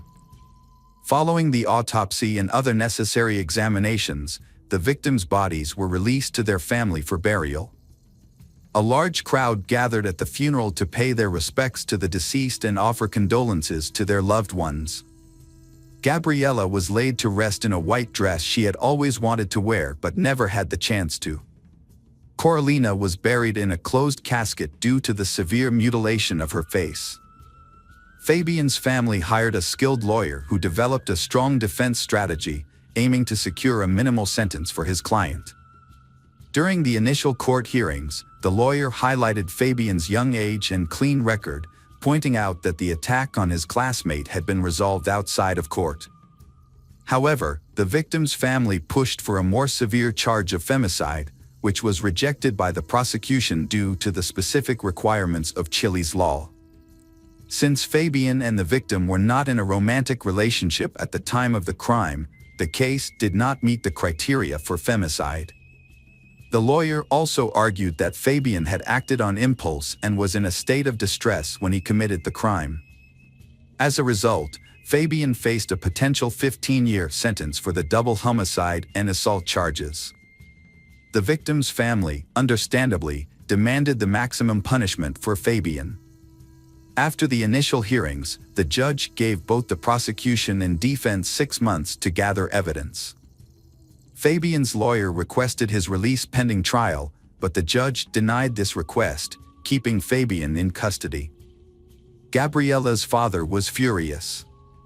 He lost 2 loved ones to violent deaths. Now, the person responsible for the murders of his ex-wife and daughter might receive a lenient sentence. The defense lawyer tried to blame the victims, and the authorities seemed willing to accept this excuse. In response, Gabriella's father and uncle, along with women's rights groups, proposed Gabriella's Law. This law would broaden the definition of femicide to include intimate partner violence, regardless of whether they was married or cohabiting. The National Office for Women and Gender Equality soon joined the cause, actively pushing for the law. Although the bill faced opposition due to concerns that it could lead to new charges and stricter penalties for perpetrators already in prison, feminist groups nationwide rallied behind the Alino family. They organized marches and demonstrations in support of Gabriella's Law. In August 2019, a year and 3 months after the tragic murders, significant changes were made to Chile's femicide law. Known as Gabriella's Law, these amendments aimed to strengthen the country's response to violence against women. The law now defines femicide as any act of violence, injury, or murder committed against a woman due to hatred based on her gender, regardless of the relationship between the victim and the perpetrator. Additionally, the law considers it an aggravating circumstance if the victim is a minor or has health issues. In April 2022, Fabian Ceres went on trial for attacking his ex-girlfriend and her mother 4 years earlier. Thanks to Gabriella's law, the defense had limited options. Fabian was charged with femicide under aggravating circumstances because one of the victims was a minor, as well as with double homicide and assault. On April 20th, he was sentenced to life in prison without the possibility of parole. After the verdict was delivered, Federico and Rodrigo spoke to the court, expressing their gratitude to the judges for their fair decision. They acknowledged that no punishment could restore the life of their loved ones, Carolina and Gabriella, but emphasized that a life sentence for the perpetrator would serve as a safeguard, protecting other women from suffering a similar tragic fate. Hello friends, welcome to our channel. Today we're going to take a look at another horrible case with you. The case of Michael Van Eck. Michael Van Eck was born on August 14, 1987, in a city that was once a hub for gold miners.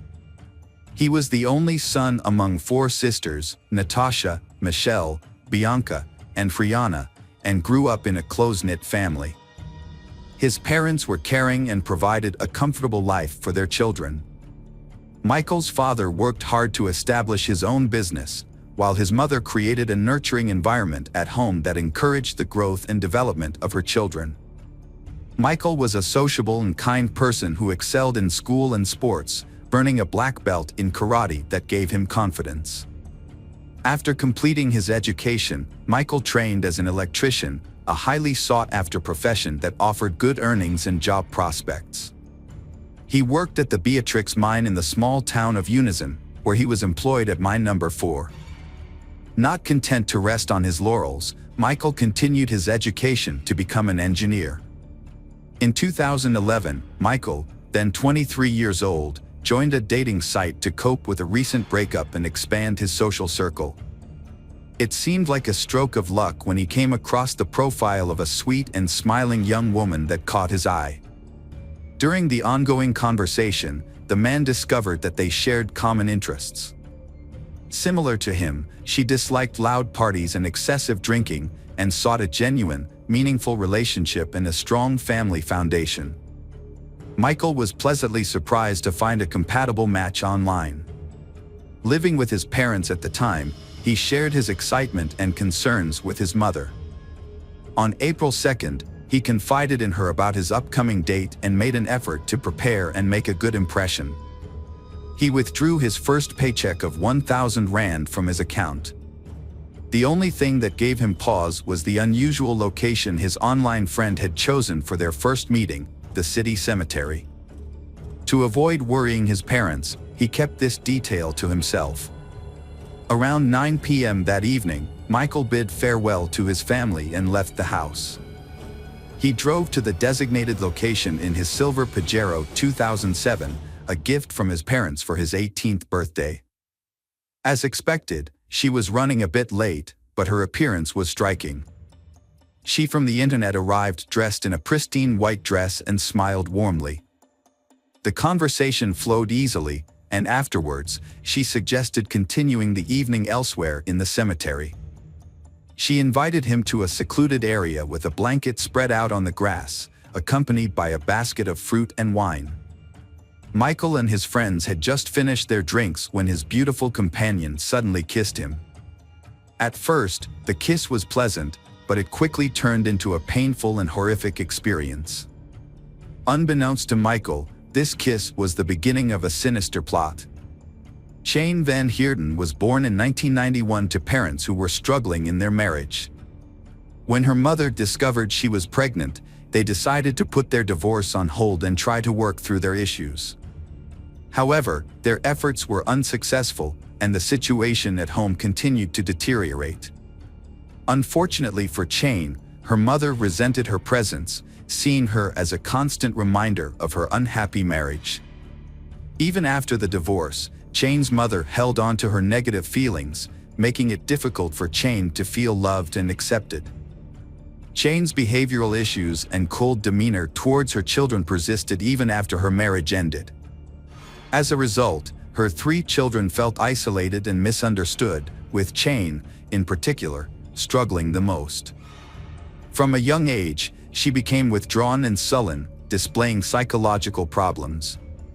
Her behavior became increasingly disturbing as she frequently talked about death and created confusing artwork. She also developed an imaginary friend named Azael. Her grandparents, concerned about her well-being, suspected she might be possessed and took her to church for an exorcism. During the ritual, Chane's body convulsed, which was likely due to her fear of crowds and the intense anxiety she felt during the ordeal, possibly triggering an epileptic seizure. The traumatic experience had a lasting impact on her memory, causing her to develop a deep-seated fear of the dark.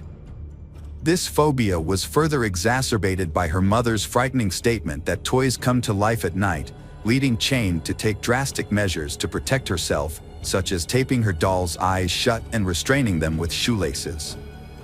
Chane's mental condition took a turn for the worse as she entered preteen years.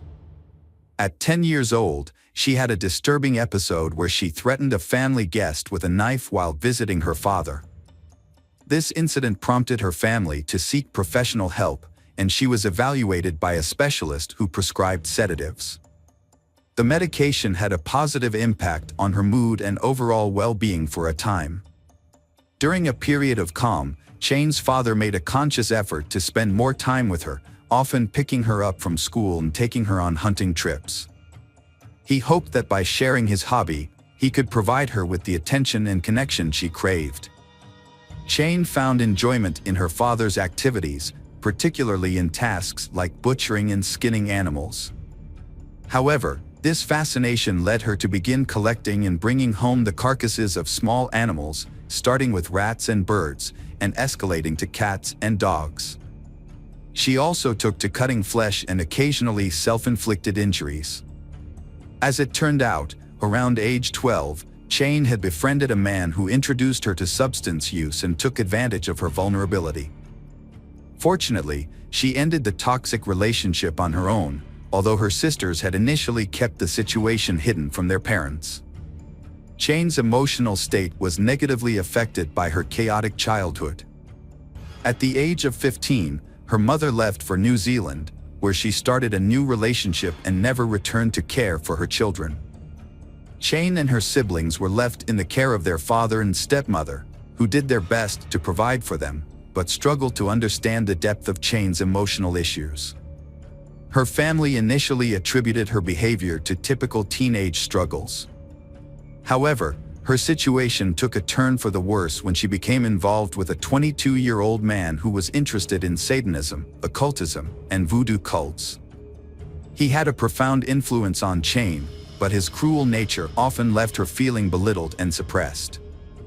Fortunately, Chane's life began to turn around with the support of her family and therapy.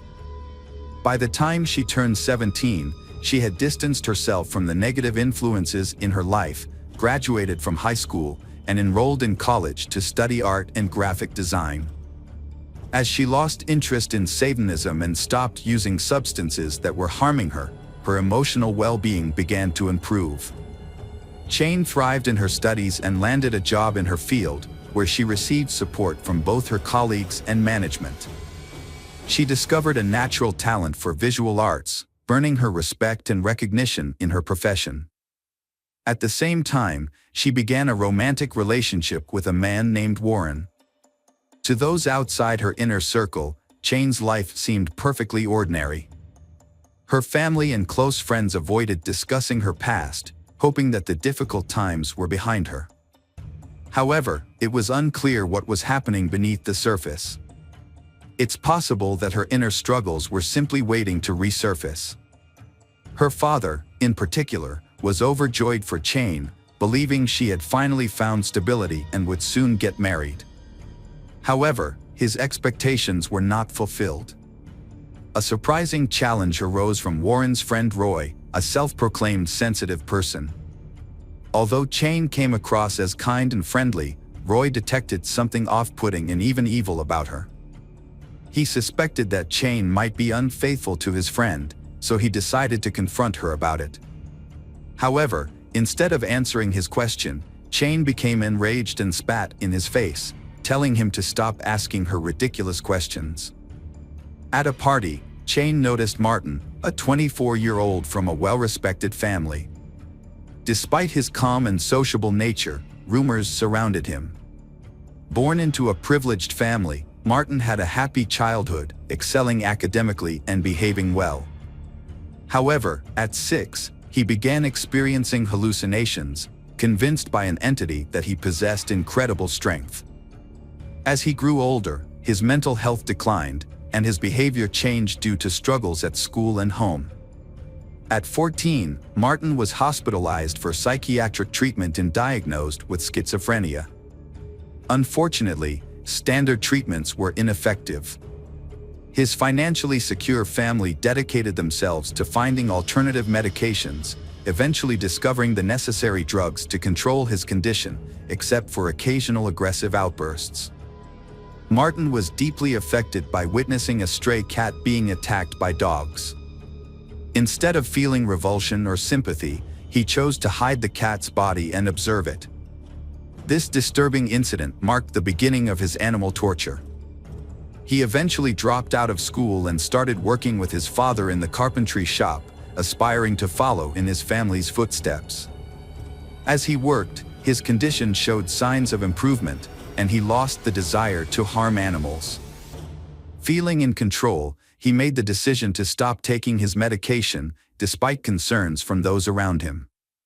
However, this decision ultimately proved to be a grave mistake. Martin's mental state gradually declined, and it was during this time that he met Chayne. Their relationship seemed happy and normal to outsiders, and their parents were initially pleased with their union.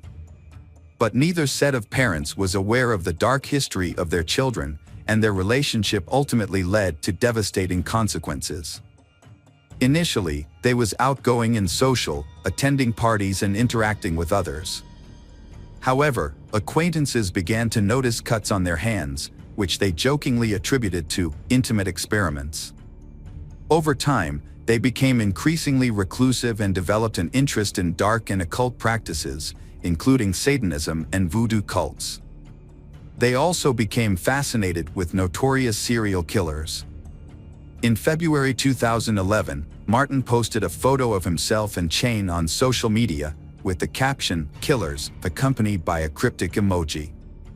At the time, no one suspected that the post was anything more than a joke. Meanwhile, Martin asked Chayne's father for permission to marry her, which was met with enthusiasm. However, unbeknownst to those around them, they harbored a sinister secret.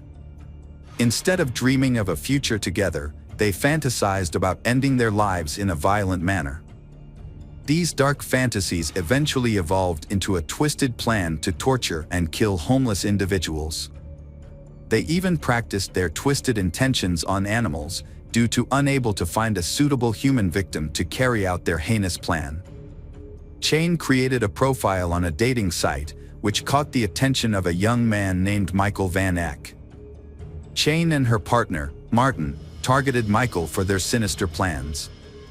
They began flirting with Michael online, and after a few days, Chayne suggested they meet in person. Despite the unusual location, Michael agreed to the meeting. Chayne and Martin carefully planned the encounter, considering every detail, including their attire and the means to commit a crime. Chayne approached the meeting prepared, while Martin hid behind tombstones, waiting for a signal. When Chayne kissed Michael, it was the agreed-upon signal for Martin to attack. He struck Michael with a knife from behind, but Michael unexpectedly resisted. Chayne intervened, and together they inflicted around 30 knife wounds on Michael. As Michael begged for an end to his suffering, Martin slit his throat, ultimately killing him. The perpetrators then dragged the body onto a blanket and began to carry out their plan. They cut off the victim's legs at the knee and severed his head. The dismembered body parts were placed in bags. The perpetrators attempted to bury the body at the site, but they encountered a problem that they had no shovels.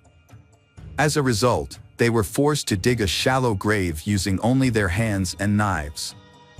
After managing to bury the body only halfway, the perpetrators left the scene, taking the severed body parts with them. They used the victim's vehicle to make their getaway, with Martin initially driving, but later handing over control to his accomplice. However, the adrenaline rush from their crime made it difficult for them to focus on the road. Once they arrived home, they stored the bags containing the body parts in the refrigerator, treating them like ordinary groceries. After Martin had somewhat composed himself, he got into the victim's car and drove it to a high-crime neighborhood, hoping that it would be stolen. He left the car unlocked with the keys in the ignition to make it an easy target. A cemetery worker noticed bloody stains and torn clothing in the bushes near the grave. After alerting his supervisor, they called the authorities to report the gruesome find. The police were immediately notified, and an investigation was launched. Meanwhile, Michael Van Eck's parents were frantic with worry. Their son had been unreachable since the previous evening, which was unusual, even if he had stayed overnight with his internet girlfriend. When Michael failed to show up for work, his employer called his parents to ask about his absence. Around the same time, police received a report about an abandoned car with blood stains on the trunk. The vehicle was identified as belonging to Michael Van Eck through a database search. Further investigation revealed that the car had been parked at the cemetery for an extended period. With this new information, police officers visited the Van Eck residence, where they confirmed their suspicions. Michael's mother had been searching for him since the previous day. The officers then asked her to come to the cemetery, where forensic experts and search dogs were working to locate missing body parts. The investigation revealed that the victim's mother identified her son's body through distinctive burn marks he had sustained in childhood. The autopsy confirmed that the victim had suffered multiple knife wounds and showed signs of a struggle. The body had been dismembered after death, which suggested that the perpetrators had some level of expertise in this area. The number and nature of the wounds, as well as the strength required to subdue the victim, indicated that multiple attackers were involved. DNA testing later confirmed the identity of the victim as 23-year-old Michael Van Eck. During the investigation, police seized the victim's cell phone and computer, which revealed that the last person he had communicated with was Cheyne Van Heerden. According to their messages, she had invited him to meet at the cemetery on the night of his death. Detectives brought Cheyne in for questioning, and she arrived with her boyfriend, Martin. Both were interviewed separately and eventually confessed to being involved in the victim's murder. Upon learning of the incident, Cheyne's father rushed to the station, where he was shocked to hear the accusations against his daughter. When he asked her if the allegations were true, Cheyne calmly confirmed her involvement and stated that she would willingly do it again. She claimed that she had fantasized about committing such a crime ever since she started hunting with her father. This cruel confession shocked not only her father but also everyone present. As the case gained public attention, Cheyne's boyfriend, Martin, also showed no remorse.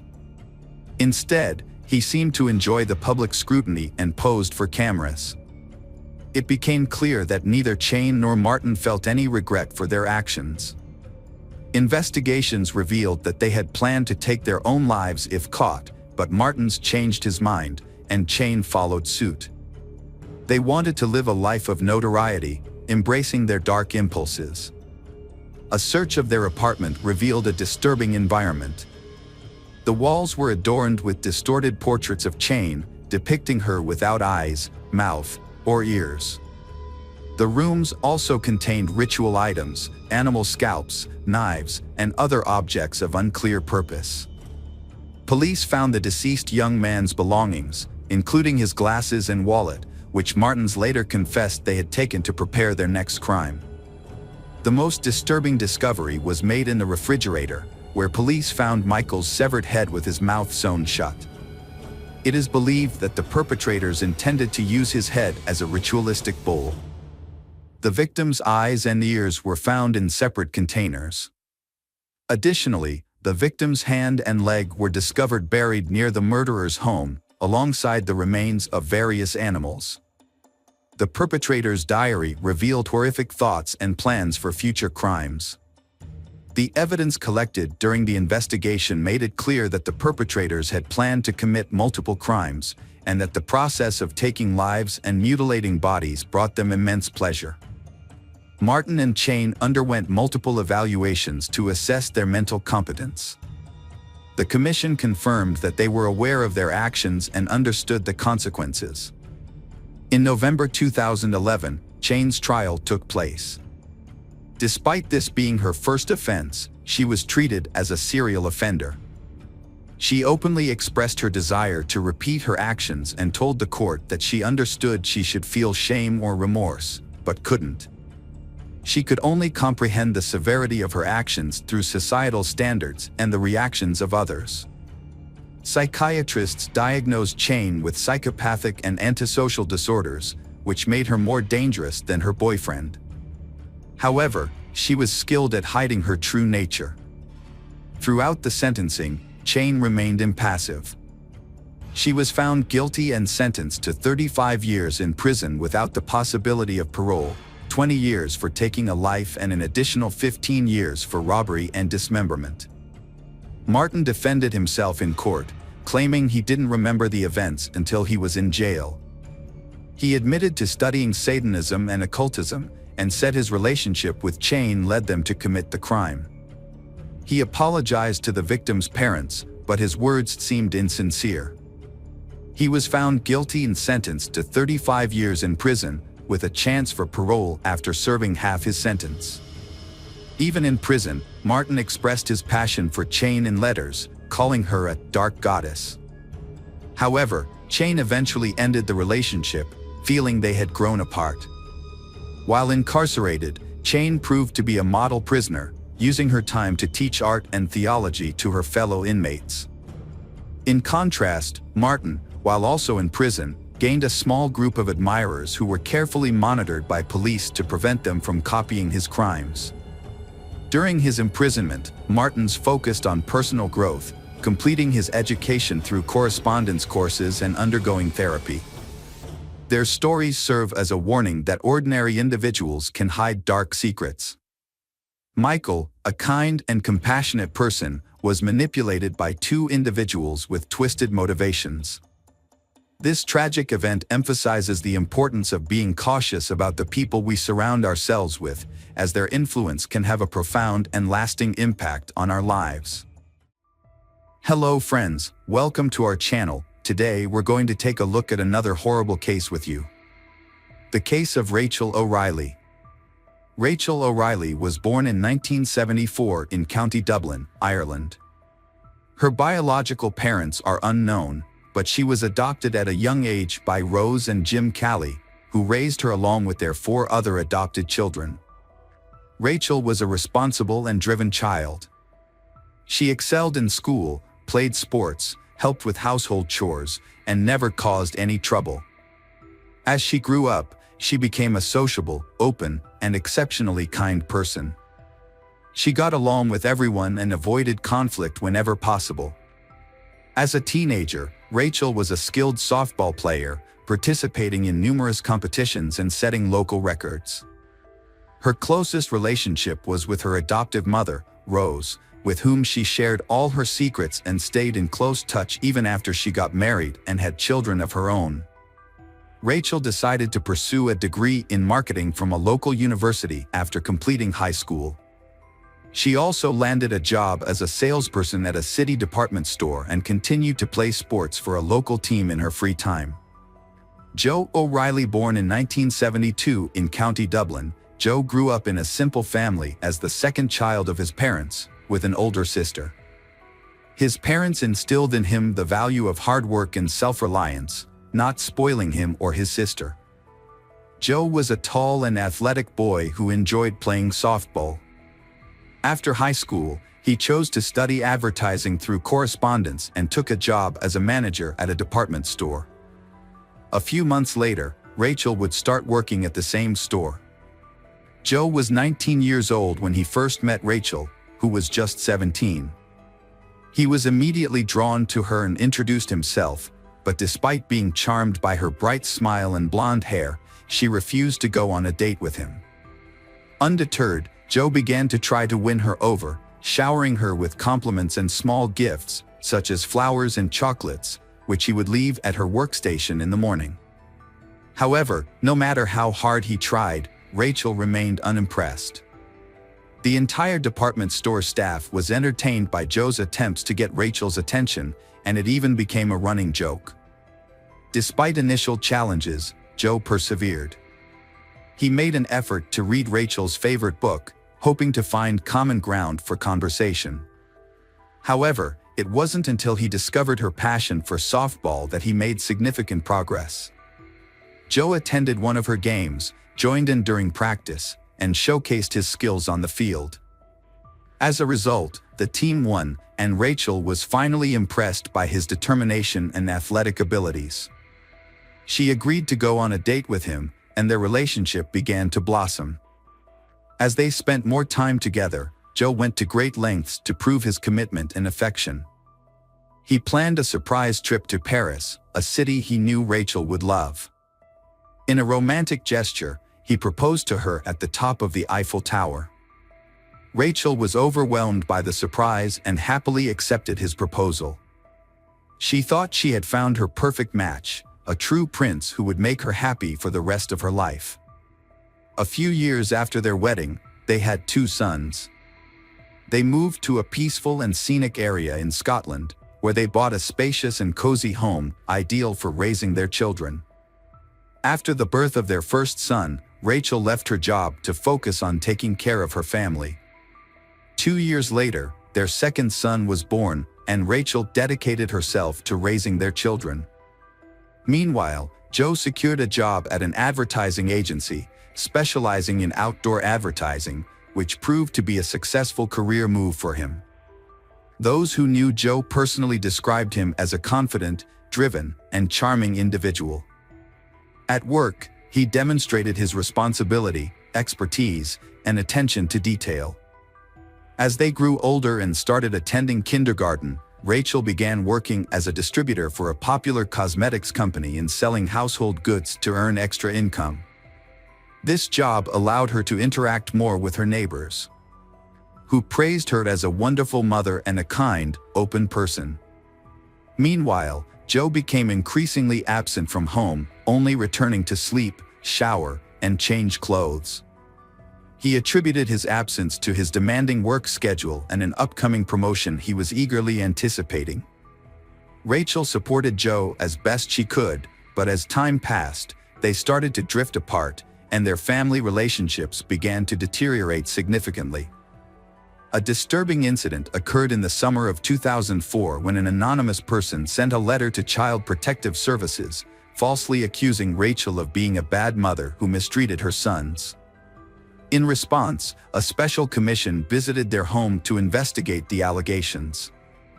Although the investigation found no evidence of wrongdoing, and relatives and neighbors described Rachel as a loving and caring mother, the malicious letter damaged her reputation. On the morning of Monday, October 4, 2004, the O'Reilly household began as usual. Joe, the father, left for work at dawn while his wife, Rachel, and their sons were still asleep. Throughout the day, Joe tried to contact Rachel by texting and calling her, but she didn't respond. He then called their home phone, but the answering machine picked up, and Joe left a worried message, asking Rachel to call him back as soon as possible. Later that afternoon, Joe received a call from the kindergarten teacher, informing him that Rachel had not arrived to pick up their sons, which was unusual. Joe then called his mother-in-law, Rose, to ask if she knew Rachel's whereabouts. When Rose said she didn't know, Joe asked her to check on their house and see if everything was okay. Meanwhile, Joe went to the kindergarten to pick up the children. When Rose arrived at the house, she found Rachel's car in the yard, indicating that Rachel was home. However, the house was dark and quiet, and Rose's calls went unanswered. As Rose entered the house, she was immediately struck by the scene of chaos before her. Cabinets and drawers were open, with their contents scattered all over the floor, giving the appearance of a robbery. Upon entering the bedroom, Rose's was met with a horrific sight. Rachel lay lifeless on the floor, surrounded by a massive pool of her own blood. The walls, furniture, and even the ceiling were splattered with blood, and Rachel's tangled, bloody hair partially concealed her skull. In some places, the bare bones of her skull were visible. Rose rushed to her daughter, hoping against hope that she was still alive and could be saved. But when she touched Rachel's arm, she felt it was cold and stiff. It was clear that Rachel had been dead for hours, and there was nothing that could be done to help her. Overcome with grief and unable to collect her thoughts, Rose began screaming and calling for help. She then rushed to the phone to dial the police. Her screams alerted the neighbors, one of whom was a doctor. The doctor was the first to examine the body and confirm that Rachel was beyond help. When Joe arrived at the house, he was met with a crowd of people who had already gathered there. Upon learning of his wife's death, he was overcome with grief, screaming and running inside the house, exclaiming that he didn't believe the news. In the bedroom, he became hysterical beside his wife's body, crying and vowing to kill the person responsible for her murder. According to the police officers who responded to the scene, the crime was one of the most brutal they had ever encountered. The victim, Rachel, had been beaten to death with a heavy blunt object with incredible force. It appeared that she had been attacked from behind, as she showed no signs of having tried to resist or fight back. At first, the scene resembled a robbery, but the investigators' instincts suggested that the brutality of the attack indicated a personal motive or intense dislike. However, it was unclear who would have wanted to harm the Rachel, who was a mother of two. The detectives began by interviewing Rachel's family members and neighbors, who all confirmed that she was a friendly person with no known enemies or conflicts. None of the neighbors reported seeing or hearing anything suspicious on the day of the murder. Joe provided an alibi, stating that he was at the bus depot on the other side of town for work, which could be corroborated by a coworker. The scene looked like a robbery, but nothing valuable was taken. A 1,000 euro note was left untouched on the bedside table, and another stash of money was found in a kitchen cupboard, also untouched. A jewelry box on the dressing table was disturbed, but only a pair of chains and earrings were missing, found separately in a drawer. The homeowner reported that a digital camera, silverware, and one of his dumbbells, likely the murder weapon, were missing. The investigation found the situation suspicious. The house was in disarray, and Rachel was brutally murdered, yet only a few items were taken. Joe, answering police questions, was visibly shaken, crying, and feverish. However, one investigator believed that Joe's behavior seemed more like nervous excitement than grief or shock. When asked if his wife might have had an affair, Joe's demeanor changed, and he confidently denied it. He then added that he had not cheated on his wife, but this statement seemed unconvincing. A bag containing stolen items from the house was discovered in the bushes, 2 miles from the crime scene. The bag held a camera, silverware, and a few pieces of jewelry, all of which were on the list of stolen items compiled by Joe. This new evidence led investigators to rule out the possibility of a robbery and reclassify the case as a premeditated murder. As a result, Joe, who had been trying to appear grief-stricken, became the prime suspect. His attempts to convey pain and sorrow seemed insincere, raising suspicions about his involvement in the crime. Joe didn't have an alibi to present, so the detectives had to investigate the details of his day to piece together what happened. According to Joe, he started the morning by stopping at the gym, a routine he followed regularly. The surveillance cameras in the gym's parking lot and inside the gym confirmed his presence. After his gym visit, Joe drove to the office and then headed to a remote bus station in the city to check on the placement of advertisements on buses. A colleague corroborated Joe's account, recalling a phone conversation they had around that time. The investigators then visited Joe's workplace to inspect his computer.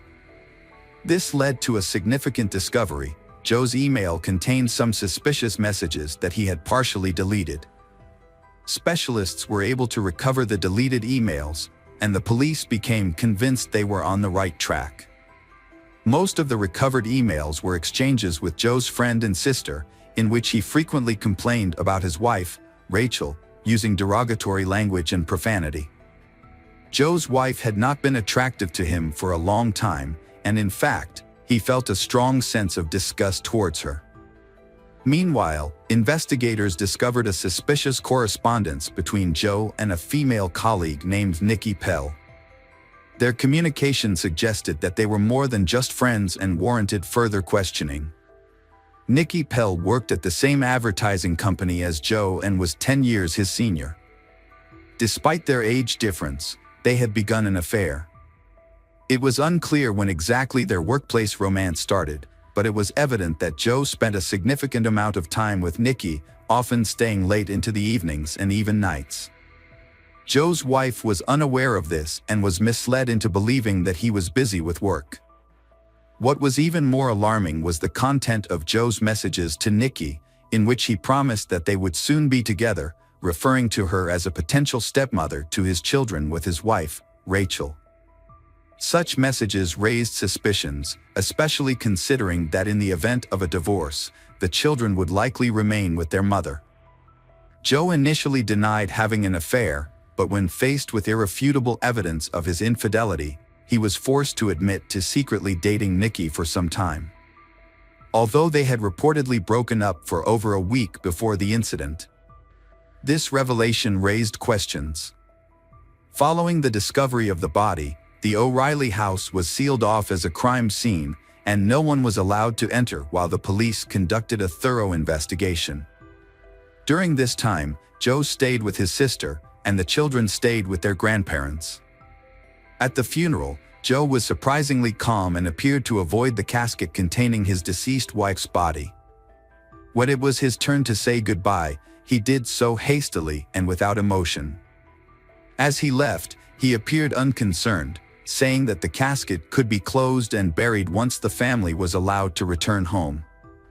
When they returned, everything in the house appeared to be in the same condition as the day of the murder, except for the body on the floor. Joe asked his in-laws to accompany him to the scene of the crime, and they agreed, thinking he needed their emotional support. However, as they walked around the room where Rachel had been murdered, Joe began to speculate about the killer's actions. He graphically described the attack, pointing to dried blood spatters and reenacting the blows with his arms. Joe suggested that the perpetrator might have washed his hands and the crime weapon in the bathroom before taking it with him. Although his detailed and unsettling account seemed like an attempt to process his grief, his parents-in-law couldn't shake the feeling that he was reenacting the crime. Rose, in particular, secretly suspected that Joe might have been the one who killed their daughter. Immediately following the funeral, Joe began aggressively seeking media attention. He granted numerous interviews and even invited reporters into his home, providing them with a tour of the crime scene while recounting the events that transpired. 3 weeks after the tragedy, the Rachel loved ones agreed to participate in a television program about the crime. However, while Rachel's parents appeared to be overcome with grief, Joe's behavior on set was remarkably different. He interacted with the makeup team, showing concern for his on-camera appearance, and during breaks, he eagerly accepted and enjoyed the offered snacks and coffee, behaving more like a celebrity than a grieving family member. The police, who were still looking at Joe, decided to follow him and found that from the set he went straight to his mistress Nikki, who spent the night. By that time, the last doubts that he was the killer had already been dispelled, and it remained only to collect irrefutable evidence for the court. Collecting evidence proved to be a time-consuming and challenging task. The main piece of evidence, the murder weapon, remained elusive.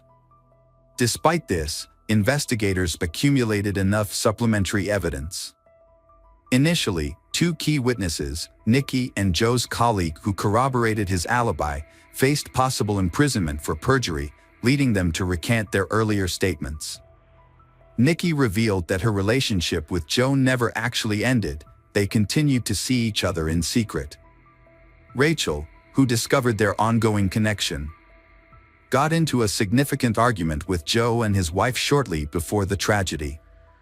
In contrast, Joe's colleague, although previously vouching for his whereabouts, could not confidently attest that Joe was at the bus station across town at the time of his wife's murder.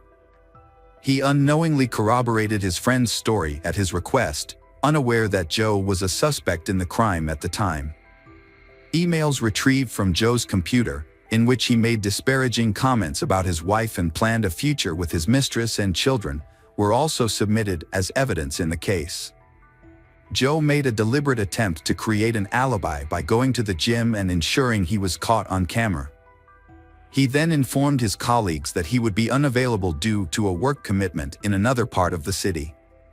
However, instead of going to the bus station as claimed, Joe went home, armed himself with a dumbbell, and hid in the bedroom, waiting for his wife to return from taking the children to kindergarten. He launched a surprise attack on her from behind, leaving her no opportunity to defend herself. After committing the crime, Joe, who later admitted his actions, cleaned the blood from himself and the murder weapon in the bathroom next to the bedroom. He then changed his clothes, scattered his belongings around the house to make it appear like a robbery had occurred, and headed to work.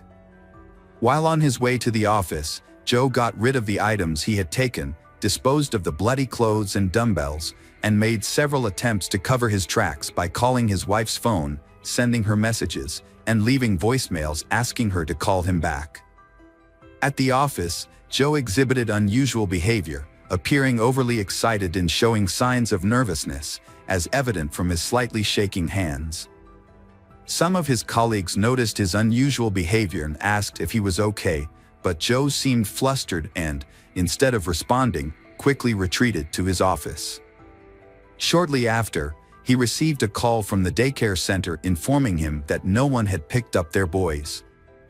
Instead of rushing home, Joe sent his mother-in-law to discover his daughter's disfigured body first. He believed he had covered his tracks and that his guilt would be impossible to prove. However, his desire for fame and public attention ultimately worked against him. Although most of the evidence against Joe was circumstantial, he was not arrested until 2 years after the crime. His guilt was ultimately proven by tracing his movements on the day of the murder, using data from a cell phone he had kept with him. Notably, at the time of the murder, Joe's cell phone signal was tracked to the home, a fact later confirmed by phone records. Furthermore, it was revealed during the trial that the anonymous letter sent to Child Protective Services, which made false accusations against Rachel, was actually written by Joe's mother at his request. Joe's motive for the murder was to gain sole custody of the children in the event of a divorce. To achieve this, he attempted to discredit Rachel by portraying her as an abusive mother. However, social services found no evidence to support these claims, and Joe decided to take more drastic action. Joe showed no remorse in the courtroom, smiling and chatting with his lawyers as if he was confident he would be acquitted. However, in the summer of 2007, the court delivered a guilty verdict and sentenced him to life in prison. Despite the defense team's efforts to appeal the decision, all their attempts were unsuccessful. Interestingly, Joe's relationship with his mistress, Nikki, continued even after his imprisonment. She visited him regularly for many years, but they suddenly lost contact in 2022. Throughout his imprisonment, Joe has maintained his innocence and has been a model inmate, never causing any trouble. He hopes that this good behavior will eventually make him eligible for parole. Welcome back, detectives. Let's dive into another horrible case, the case of Fusako Sano. Nobuyuki was born on July 15, 1962, in the Japanese prefecture of Niigata. He grew up in a wealthy family. His family's business, related to passenger transportation, was very successful, thanks to his 62-year-old father. Nobuyuki was a late child, with 5 half-siblings from his father's previous marriage. However, he is not really close to them. As a result, he grew up to be a spoiled and demanding child who always expected to get his own way, immediately. Nobuyuki often becomes aggressive when his expectations are not met in a timely manner. One notable incident occurred. he threw a tantrum in a store, punching his mother when she refused to buy him another toy. Nobuyuki struggled to form relationships with his peers due to his complicated and sometimes unusual behavior. He was also self-conscious about his height, which often caused him to hunch over. This behavior caused his classmates to tease him and give him unflattering nicknames. Despite this, Nobuyuki's family resided in a luxurious two-story European-style house, which featured a spacious room specifically designed for him. The boy was uncomfortable in the room, fidgeting and expressing fear of being alone. This behavior led his parents to take him to see a doctor. After an initial review, he was referred to a psychiatrist who diagnosed him with multiple disorders, a fear of the dark, a fear of germs and dirt, and a unique of autophobia, fear of loneliness, sociophobia, anxiety related to social interactions. Essentially, he feared both being alone and being around others. As a result, he became a loner in high school, never forming close relationships with classmates, and never having a girlfriend despite his attractive appearance. His peers avoided him, and he became an outcast. The only people he felt comfortable expressing his anger and frustration to were his elderly parents, who forgave him and tried to calm him down with gifts and money. As an adult, he struggled to hold down a job. He frequently got into conflicts with colleagues, neglected his responsibilities, and would often leave work in the middle of the day for no good reason, such as when it was raining and he felt sad. On one occasion, he intentionally hurt a female coworker, likely trying to get her attention out of sympathy. Although the incident was attributed to an accident, he was fired immediately. After being fired, Nobuyuki became unemployed and relied on his parents' financial support. Over time, he became increasingly reclusive, rarely leaving his room, and frequently clashed with his parents. Following a particularly intense quarrel, Nobuyuki started a fire in his home, nearly destroying the house and putting its occupants in harm's way. Nobuyuki was later admitted to a psychiatric clinic for treatment, where he was diagnosed with a depressive disorder, uncontrollable outbursts of aggression, and signs of misogyny, extreme dislike and hatred of women.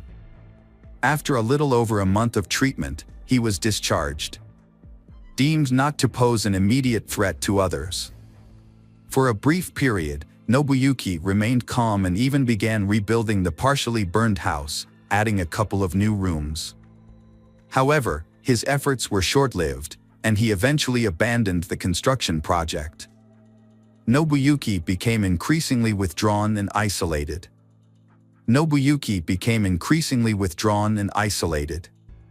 He spent most of his time in his room, watching TV. He not only forbade his parents from entering his room, but also the second floor of the house. If they tried to cross this boundary, he would violently lash out at them, punching and threatening to kill them. In the spring of 1989, Nobuyuki began taking walks, but he preferred to stroll near a local school where he could secretly watch the female students. At first, he kept his distance and tried not to communicate with anyone.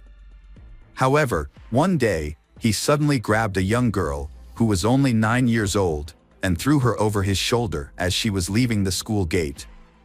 He then ran to his car, which was parked nearby. The other children immediately screamed for help, and a school security guard and bystanders quickly intervened, rescuing Shi and detaining Nobuyuki until the police arrived. Nobuyuki was unable to explain why he attacked Shi, and it was clear that he had intended to commit a violent and unlawful act against a minor. As a result, he was charged with attempting to commit a violent crime against a child. Nobuyuki Sato avoided a long prison sentence thanks to his father's connections and wealth. In August, Nobuyuki was given a year's probation despite his heinous crime. Shortly thereafter, his name was mysteriously removed from the criminal prosecution database, allegedly due to his father's intervention. However, Nobuyuki's father died shortly after his son's case, dying of a heart attack. Nobuyuki was left with overwhelming shame and guilt for his father's sacrifices and efforts to cover up his crime. After the failure of his first kidnapping attempt, Nobuyuki, 28 years old, tried again a year and a half later. This time, he carefully planned the crime and remained under the police radar for an extended period. On November 13, 1990, Nobuyuki set out on a hunting trip around the city. In the evening, as darkness fell, he spotted 9-year-old Fusako Sano, who had stayed late after school due to a sports event, walking alone on a deserted road. Nobuyuki quickly pulled over in front of her, got out of the car with a knife, and grabbed Fusako. He threatened to slit her throat if she tried to scream or run away. Then, he forced her into the trunk of the car. After driving for a while, he turned into a vacant lot, where he tied Fusako's hands and feet and covered her mouth with tape. When night fell, Nobuyuki drove to his house and took Fusako out of the trunk. Nobuyuki led her through a part of the house that was still under construction to his room, trying not to be seen. He then left the room and re-entered through the front door, as if everything was normal. Once upstairs, Nobuyuki again threatened Fusako with the knife, ordering her to be quiet. He tied her to the bed and warned her that if she tried to leave the room, look out the window, scream, or cry, he would kill her and dispose of her body in the ocean, where no one would ever find it. Fusako was terrified and obeyed the kidnapper's orders, hoping that he would eventually take pity on her and let her go. When Fusako didn't return home from school, her parents started to worry. They knew she had stayed late to watch a baseball game, but as the sun began to set, they expected her to be home by then. Initially, Fusako's parents tried to find their daughter on their own, retracing her usual route from school to home, but their efforts were unsuccessful. As night drew closer, the parents of Fusako turned to the police for help, hoping for a quick resolution. Since Fusako's disappearance, only a few hours had passed, and they were anxious to find her. The police launched a search operation. And by the next morning, they were joined by dozens of volunteers from the local community.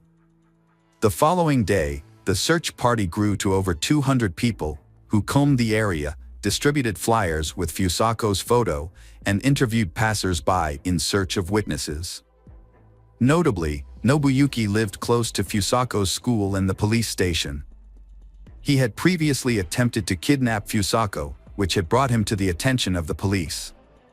However, despite this, Nobuyuki was not considered a suspect in the case, thanks to the efforts of his late father.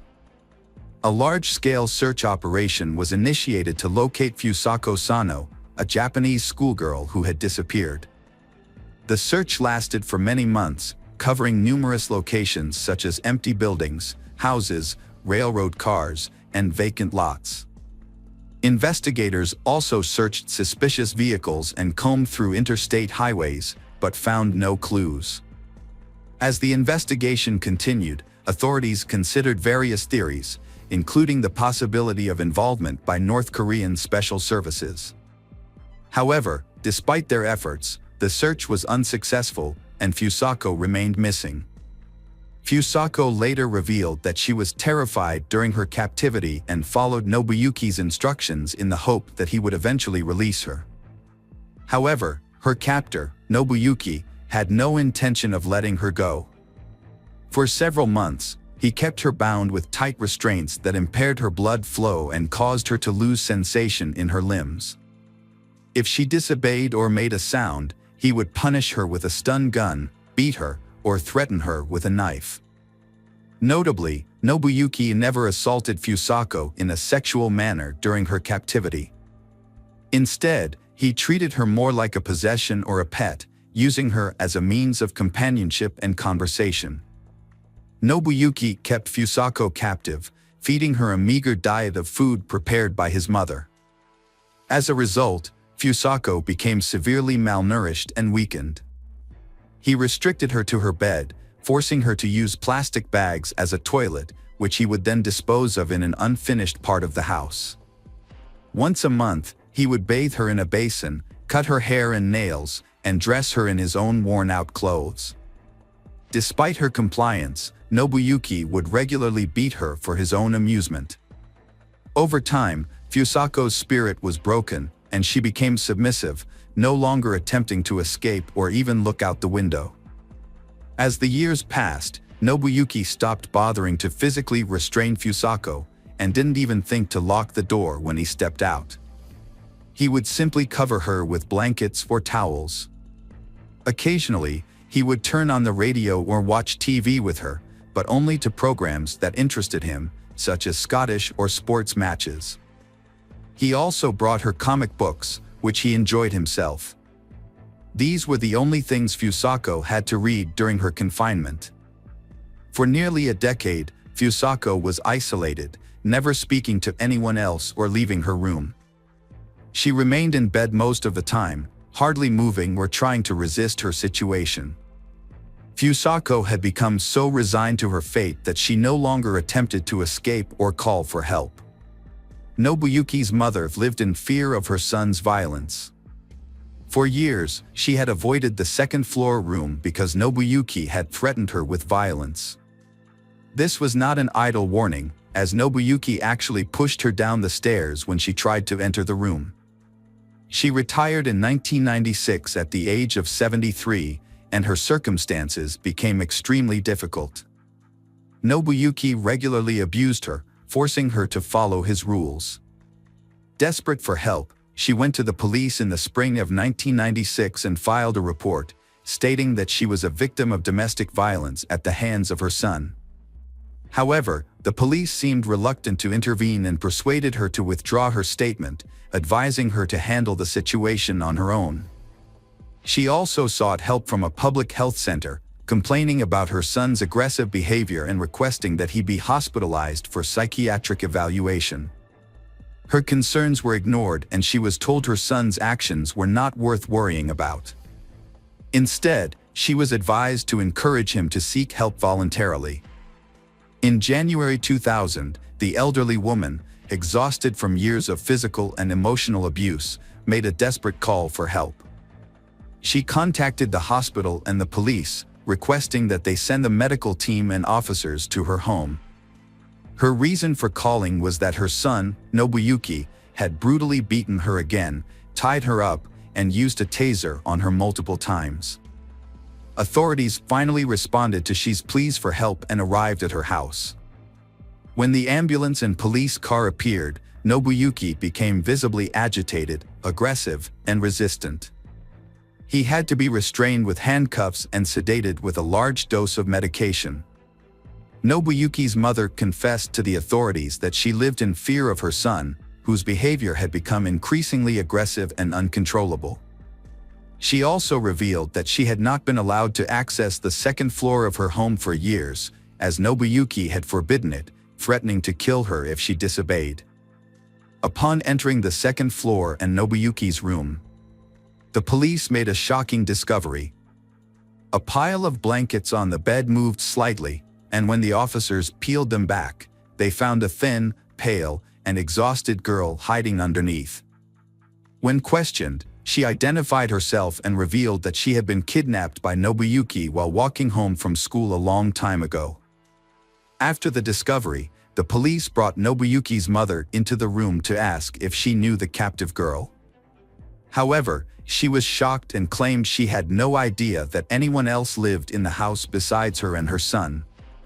The kidnapped girl also claimed that she had never seen she before. During questioning, Nobuyuki made a shocking confession. He recalled the day he saw Fusako on the road and thought she was cute, so he decided to take her home with him. According to Nobuyuki, he took care of Fusako, feeding her, washing her, dressing her, and reading her comic books. He only punished her when she disobeyed him. Nobuyuki also admitted that he loved Fusako like a friend and believed she felt the same way about him. He had no intention of letting her go and hoped she would stay with him forever. He enjoyed spending time with her, talking to her for hours about soccer, music, or his favorite comic book characters, and she would listen silently. Nobuyuki claimed that he never locked his bedroom door, but Fusako never tried to escape, which led him to believe that she was happy living with him. A medical examination concluded that despite his mental disorder, Nobuyuki was able to understand his actions and thus was eligible to stand trial. However, questions were raised about whether his mother could be held accountable as an accomplice. She often bought feminine hygiene products for her son, which raised suspicions. Despite her repeated efforts to alert authorities and get medical help for her family, her concerns were consistently disregarded. The case drew widespread attention before the trial even began, the city police facing heavy criticism. Nobuyuki had previously been prosecuted for attempting to kidnap a schoolgirl. But he had managed to avoid suspicion when he carried out his plan. As a result, the local police chief and the head of the regional police department were removed from their posts for failing to control the situation from the start and making numerous mistakes. Nobuyuki Sato went on trial in May 2000. The prosecution thoroughly examined every detail of his actions, including minor offenses. Nobuyuki was found guilty and sentenced to 14 years in prison, the maximum term. He was released in the spring of 2015 after serving his sentence. By then, his mother had passed away in a nursing home, and Nobuyuki had no other relatives. He was found dead about a year and a half later, in early 2017, in a small rented room. The cause of his death was not disclosed. When Fusako was discovered, she was extremely weak and could barely stand. Doctors diagnosed her with exhaustion, dehydration, and muscle atrophy. She also stuttered, was afraid of sunlight, and had lost most of her communication skills. Her parents didn't even recognize their daughter when they saw her after nearly a decade. It took Fusako about a year to recover physically, but her mental health took much longer to heal. She suffered from severe post-traumatic stress disorder and became withdrawn, avoiding people. Her intelligence was also affected, remaining at the level of a 9-10 years old child. Her parents took her out of town, changed her name to Sachiko Yamada, and refused to speak to the press. Over time, Sachiko made friends, took up photography, and even passed her driver's license test. In 2007, a family outing took a devastating turn when her father accidentally drowned in a pond she tragically witnessed. Hello friends, welcome to our channel. Today we're going to take a look at another horrible case with you. The case of Sumner family. Carol and Reggie Sumner raised in Charleston, South Carolina. They were born in the same year, went to the same school, and were even in the same grade.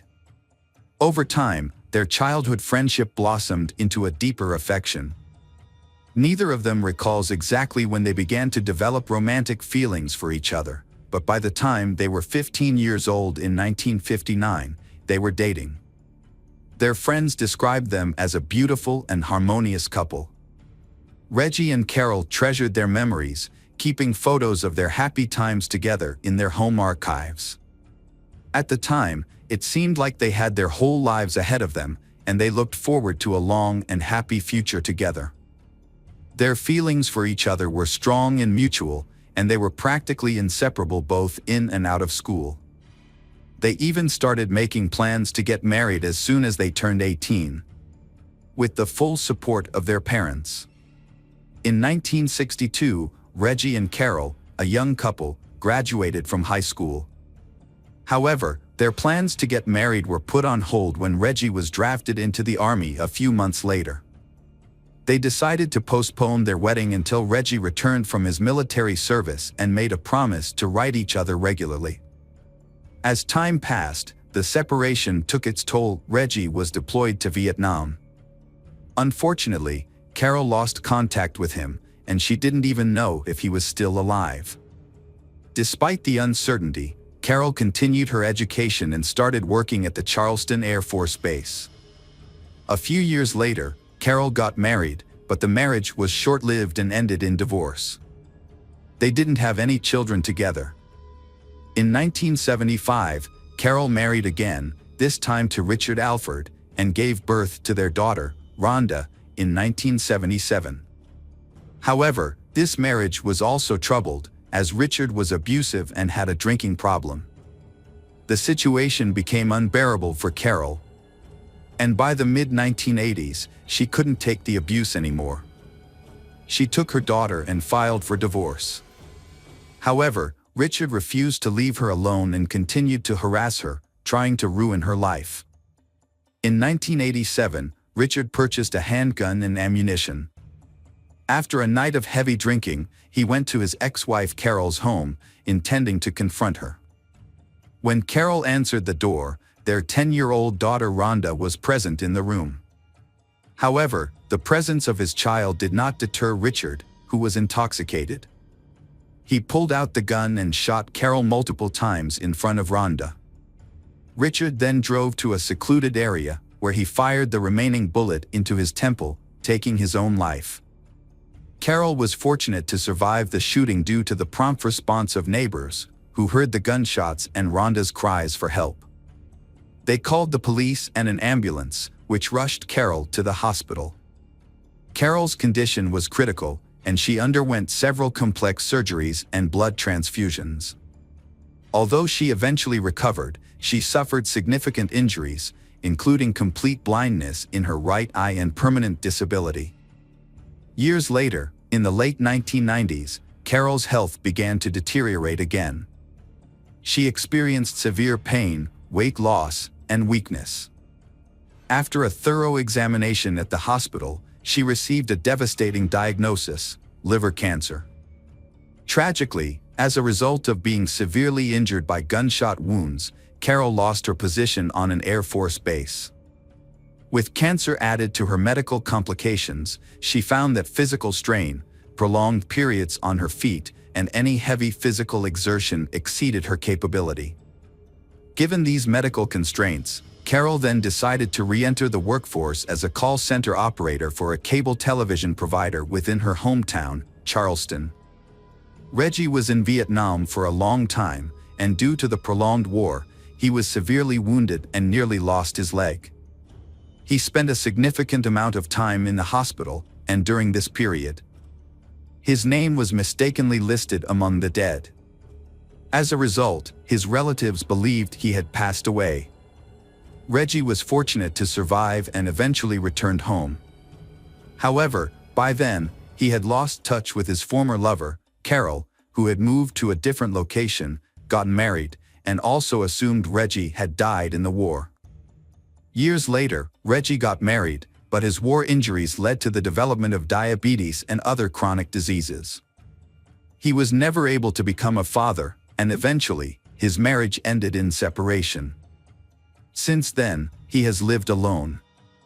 Reggie found work as a laborer at the local railroad and no longer expected any pleasant surprises from life. In the fall of 2000, Carol was having a typical day at work, answering phones and advising customers. When she picked up another call, she was shocked to hear a voice that sent shivers down her spine. It was a voice she knew all too well, her first high school love, Reggie. However, she was hesitant to respond, as she had thought Reggie was dead. After answering the customer's questions, Carol mustered up the courage to say Reggie's full name out loud. There was a pause on the other end of the line, followed by Reggie's timid question. Carol burst into tears, revealing that she was she he had dated in high school, the one he had once wanted to marry. For several minutes, they both cried, unable to speak. Eventually, they composed themselves and discovered that they still lived in their hometown. They agreed to meet the next evening, reuniting after all these years. The next day, Carol spent hours getting ready for the date, trying on different dresses and perfecting her hair and makeup. As she looked in the mirror, she was reminded that time had changed her. She was no longer the young, vibrant woman Reggie remembered from the past. Still, she was eager to win him over once more. Their meeting was thrilling for both, having spent decades apart, and their conversation was unrelenting as they recounted stories from their lives, both happy and sorrowful, covering their previous marriages. Professional triumphs, struggles, health challenges, and basking in nostalgia as they reflected on their lost romance and first true love for one another. Reggie and Carol were determined to make the most of their reunion after a period of separation. They quickly fell into a routine of spending every day together, and within a couple of weeks, they decided to take the next step by moving in together. Just 5 months later, they got married, and Carol joined her husband in his home in the Riverland Terrace neighborhood. As they settled into family life, they initially resided in their hometown of Charleston, South Carolina. They were deeply in love, happy, and enthusiastic about building a life together.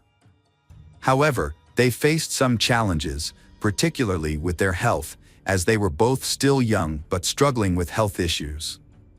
One of the neighbors who lived nearby was the Cole family, with whom Reggie had a long-standing acquaintance. The patriarch of the family, Stephen, had experienced firsthand the traumatic effects of the Vietnam War. Sustaining severe wounds during combat had resulted in confinement to a wheelchair for many years. His wife, Natalie, often prioritized her social life, spending time with friends at bars after work, instead of rushing home to take care of her family. As a result, their daughter, Tiffany, found herself frequently neglected and left unattended from a young age. Tiffany's situation improved slightly when she befriended the new neighbors, Reggie and Carol. During this time, Tiffany was still in high school, and the compassionate Carol took an instant liking to she.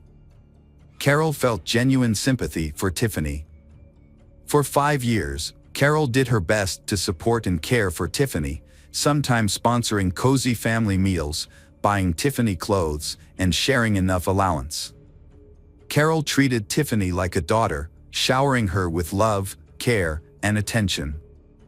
When the Carol and Reggie decided to sell their Chevrolet Lumina minivan in 2004, Tiffany asked to buy it from them on an installment plan, as she desperately needed a car but had no money. They kindly offered to sell it to her for a minimal amount, which they divided into 12 monthly payments. In early 2005, Carol and Reggie made a difficult decision to leave their home and relocate to Florida. Their health had begun to decline significantly, and doctors advised them to move to a warmer climate with ocean access. Since Carol and Reggie were both retired, they decided to make a big change and start over. Carol and Reggie sold their large home in Charleston and bought a new place in Jacksonville, Florida. They also purchased a new Lincoln Town car. They was very happy and settled into their new life, making plans for their future together. Carol would call her adult daughter Rhonda every day to share her thoughts, plans, and daily experiences. However, in June 2005, Rhonda was surprised and concerned when her mother didn't call her as usual. At first, Rhonda tried to brush off her worries, hoping that everything was fine with her parents and that they would call her back soon. But when the next day passed without hearing from them, Rhonda's concern grew. She tried calling her parents' cell phones every 30 minutes, but they were now out of service. She also left messages on their home phone, but none of them were returned. Rhonda set out on a solo road trip to check on her mother and stepfather in another state. After a 5-hour drive, she arrived at their house. What struck her as unusual was the absence of a car in the driveway. Things only got stranger from there. As she approached the front door, she found it slightly ajar, an eerie quietness, and a light on in one of the rooms despite the bright sunlight outside. Rhonda called out for her mother and stepfather Reggie, but received no response. She ventured into the kitchen, where she was greeted by a scene that looked like a sudden and mysterious departure. A table was set for two, with food that appeared to have been left untouched for days. The rest of the house was also in disarray, with belongings scattered about and doors and cupboards left open. Adding to the sense of abandonment and unease, their bedroom showed signs of a thorough search, but it was unclear what the person was looking for or who was responsible. On the bedside table, essential medications were left behind, including her mother's cancer pills, which she took 3 times a day, and Reggie's insulin, which he administered hourly. Notably, their cell phones were completely out of battery, rendering them useless. Rhonda quickly realized that her mother and stepfather were unable to leave their home without their essential medications and cell phones. She immediately contacted the police to report the incident, alerting them to the suspicious individuals. They in the car was quickly added to the wanted list, and all bank cards belonging to Carol and Reggie were frozen. The first few days of the search yielded nothing, with no sign of the imposters or any witnesses. However, on June 12, several developments led the police to close in on the perpetrators.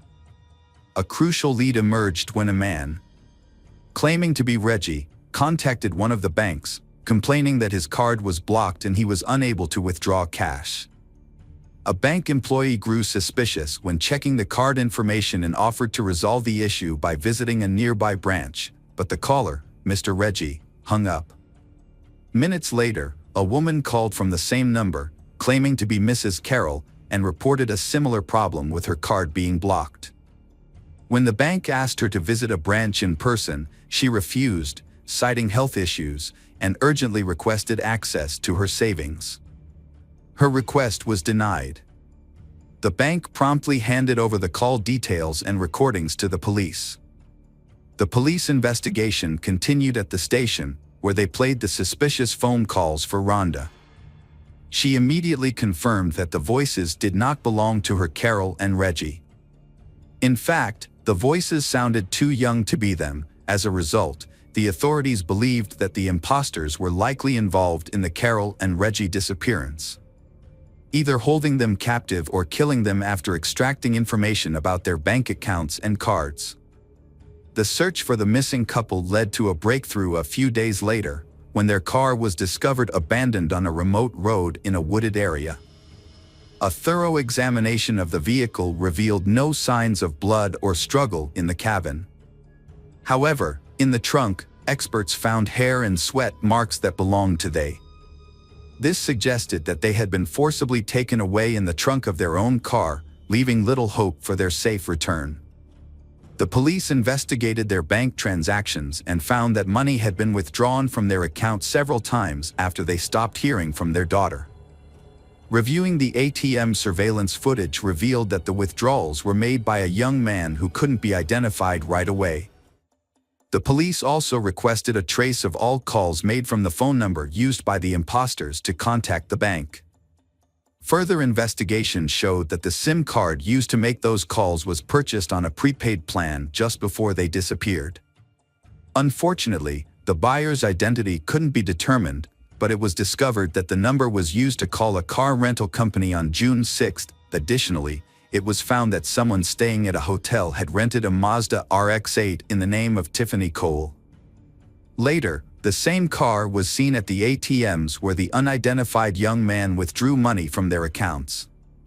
A team of investigators used tracking beacons installed in rental cars to locate a Mazda RX-8, which was found parked at a hotel in Charleston.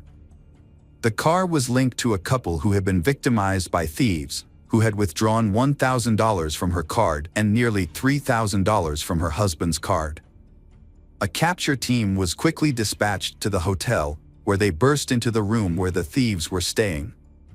The room was found to be filled with numerous packages and receipts from various stores, indicating that the thieves had been on a spending spree, purchasing items such as clothing, electronics, video games, cosmetics, perfumes, and expensive liquor.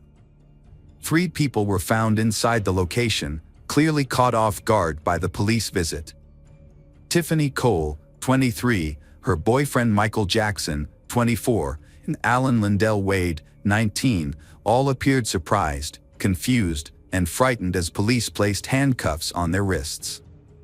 The trio was taken to the police station, separated into different rooms for questioning, and initially pretended to be unaware of the accusations or refused to speak. A search of the premises uncovered significant evidence, including stolen bank cards, the laptop, some of Carol's jewelry, Reggie's expensive coin collection, the keys to their Lincoln Town car, and pawn shop receipts in Tiffany Cole's name. During the investigation, it was discovered that Tiffany had sold some of the stolen jewelry and spent the money with friends.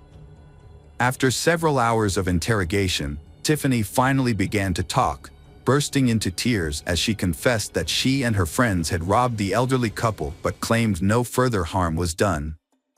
The group then went on the run, using the stolen money for their own gain.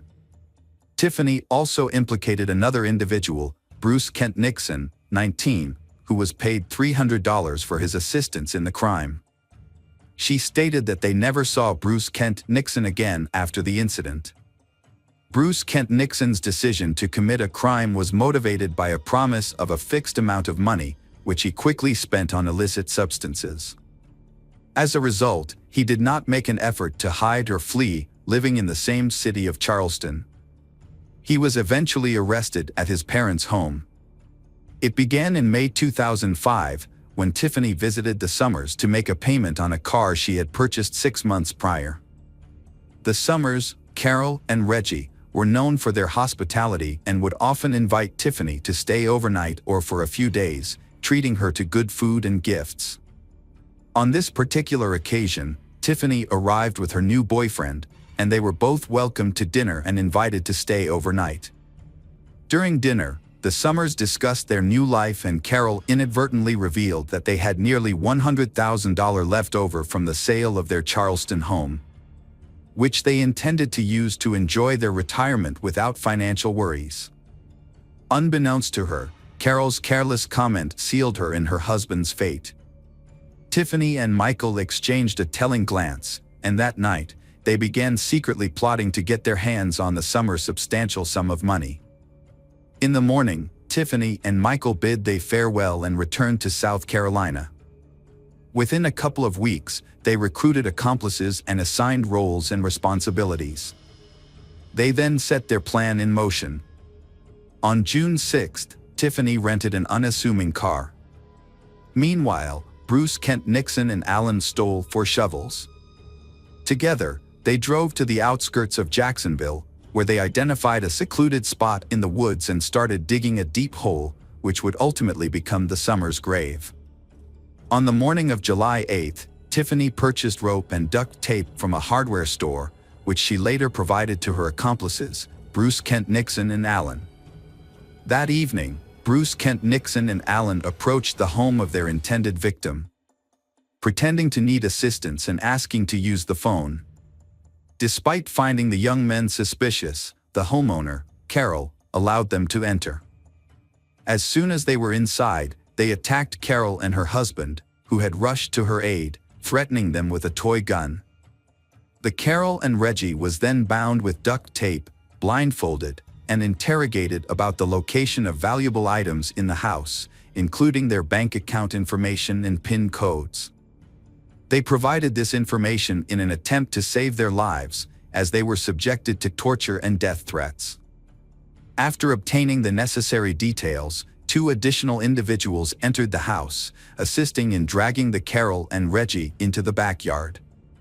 They was then forced into the trunk of their own car, a Lincoln, which was being driven by Alan and Bruce Kent Nixon.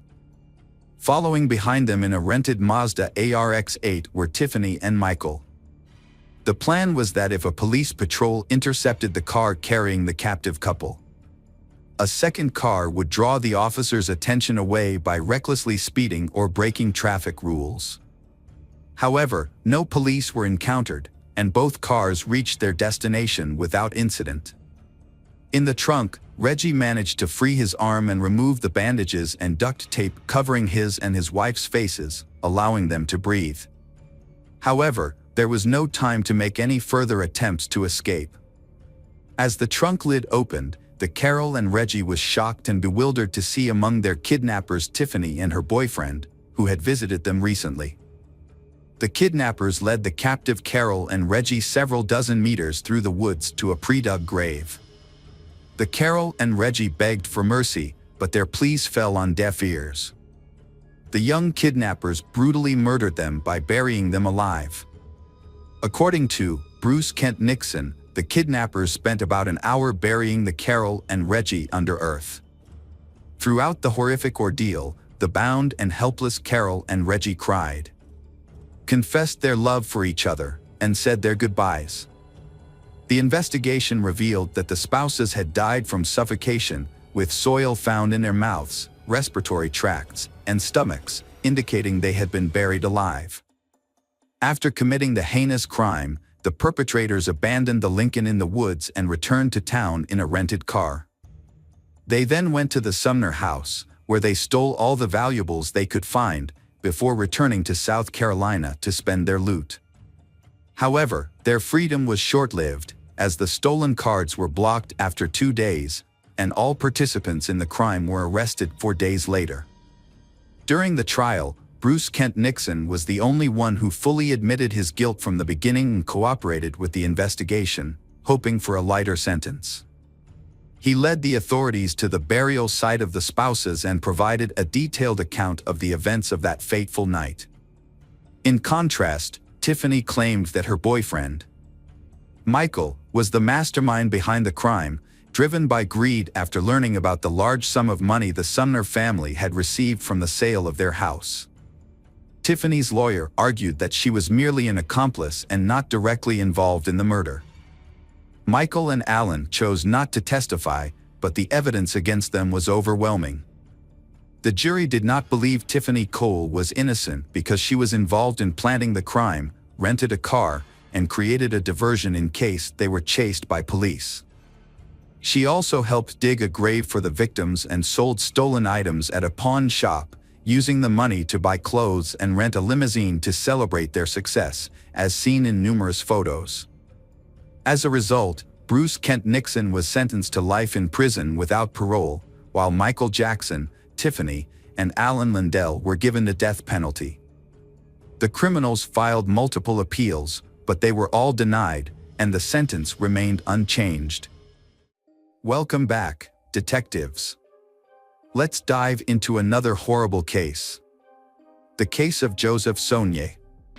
Joseph Saunier was born in 1955 to a respected family of doctors in Shreveport, Louisiana. From a young age, he aspired to follow in his family's footsteps and become a doctor. With exceptional abilities, Joseph earned a Bachelor of Science in Medical Science from the University of Baton Rouge in 1976. He then applied to Louisiana State University in Shreveport and began working at Parkland Hospital in Dallas, Texas. Joseph effectively balanced his university studies and work.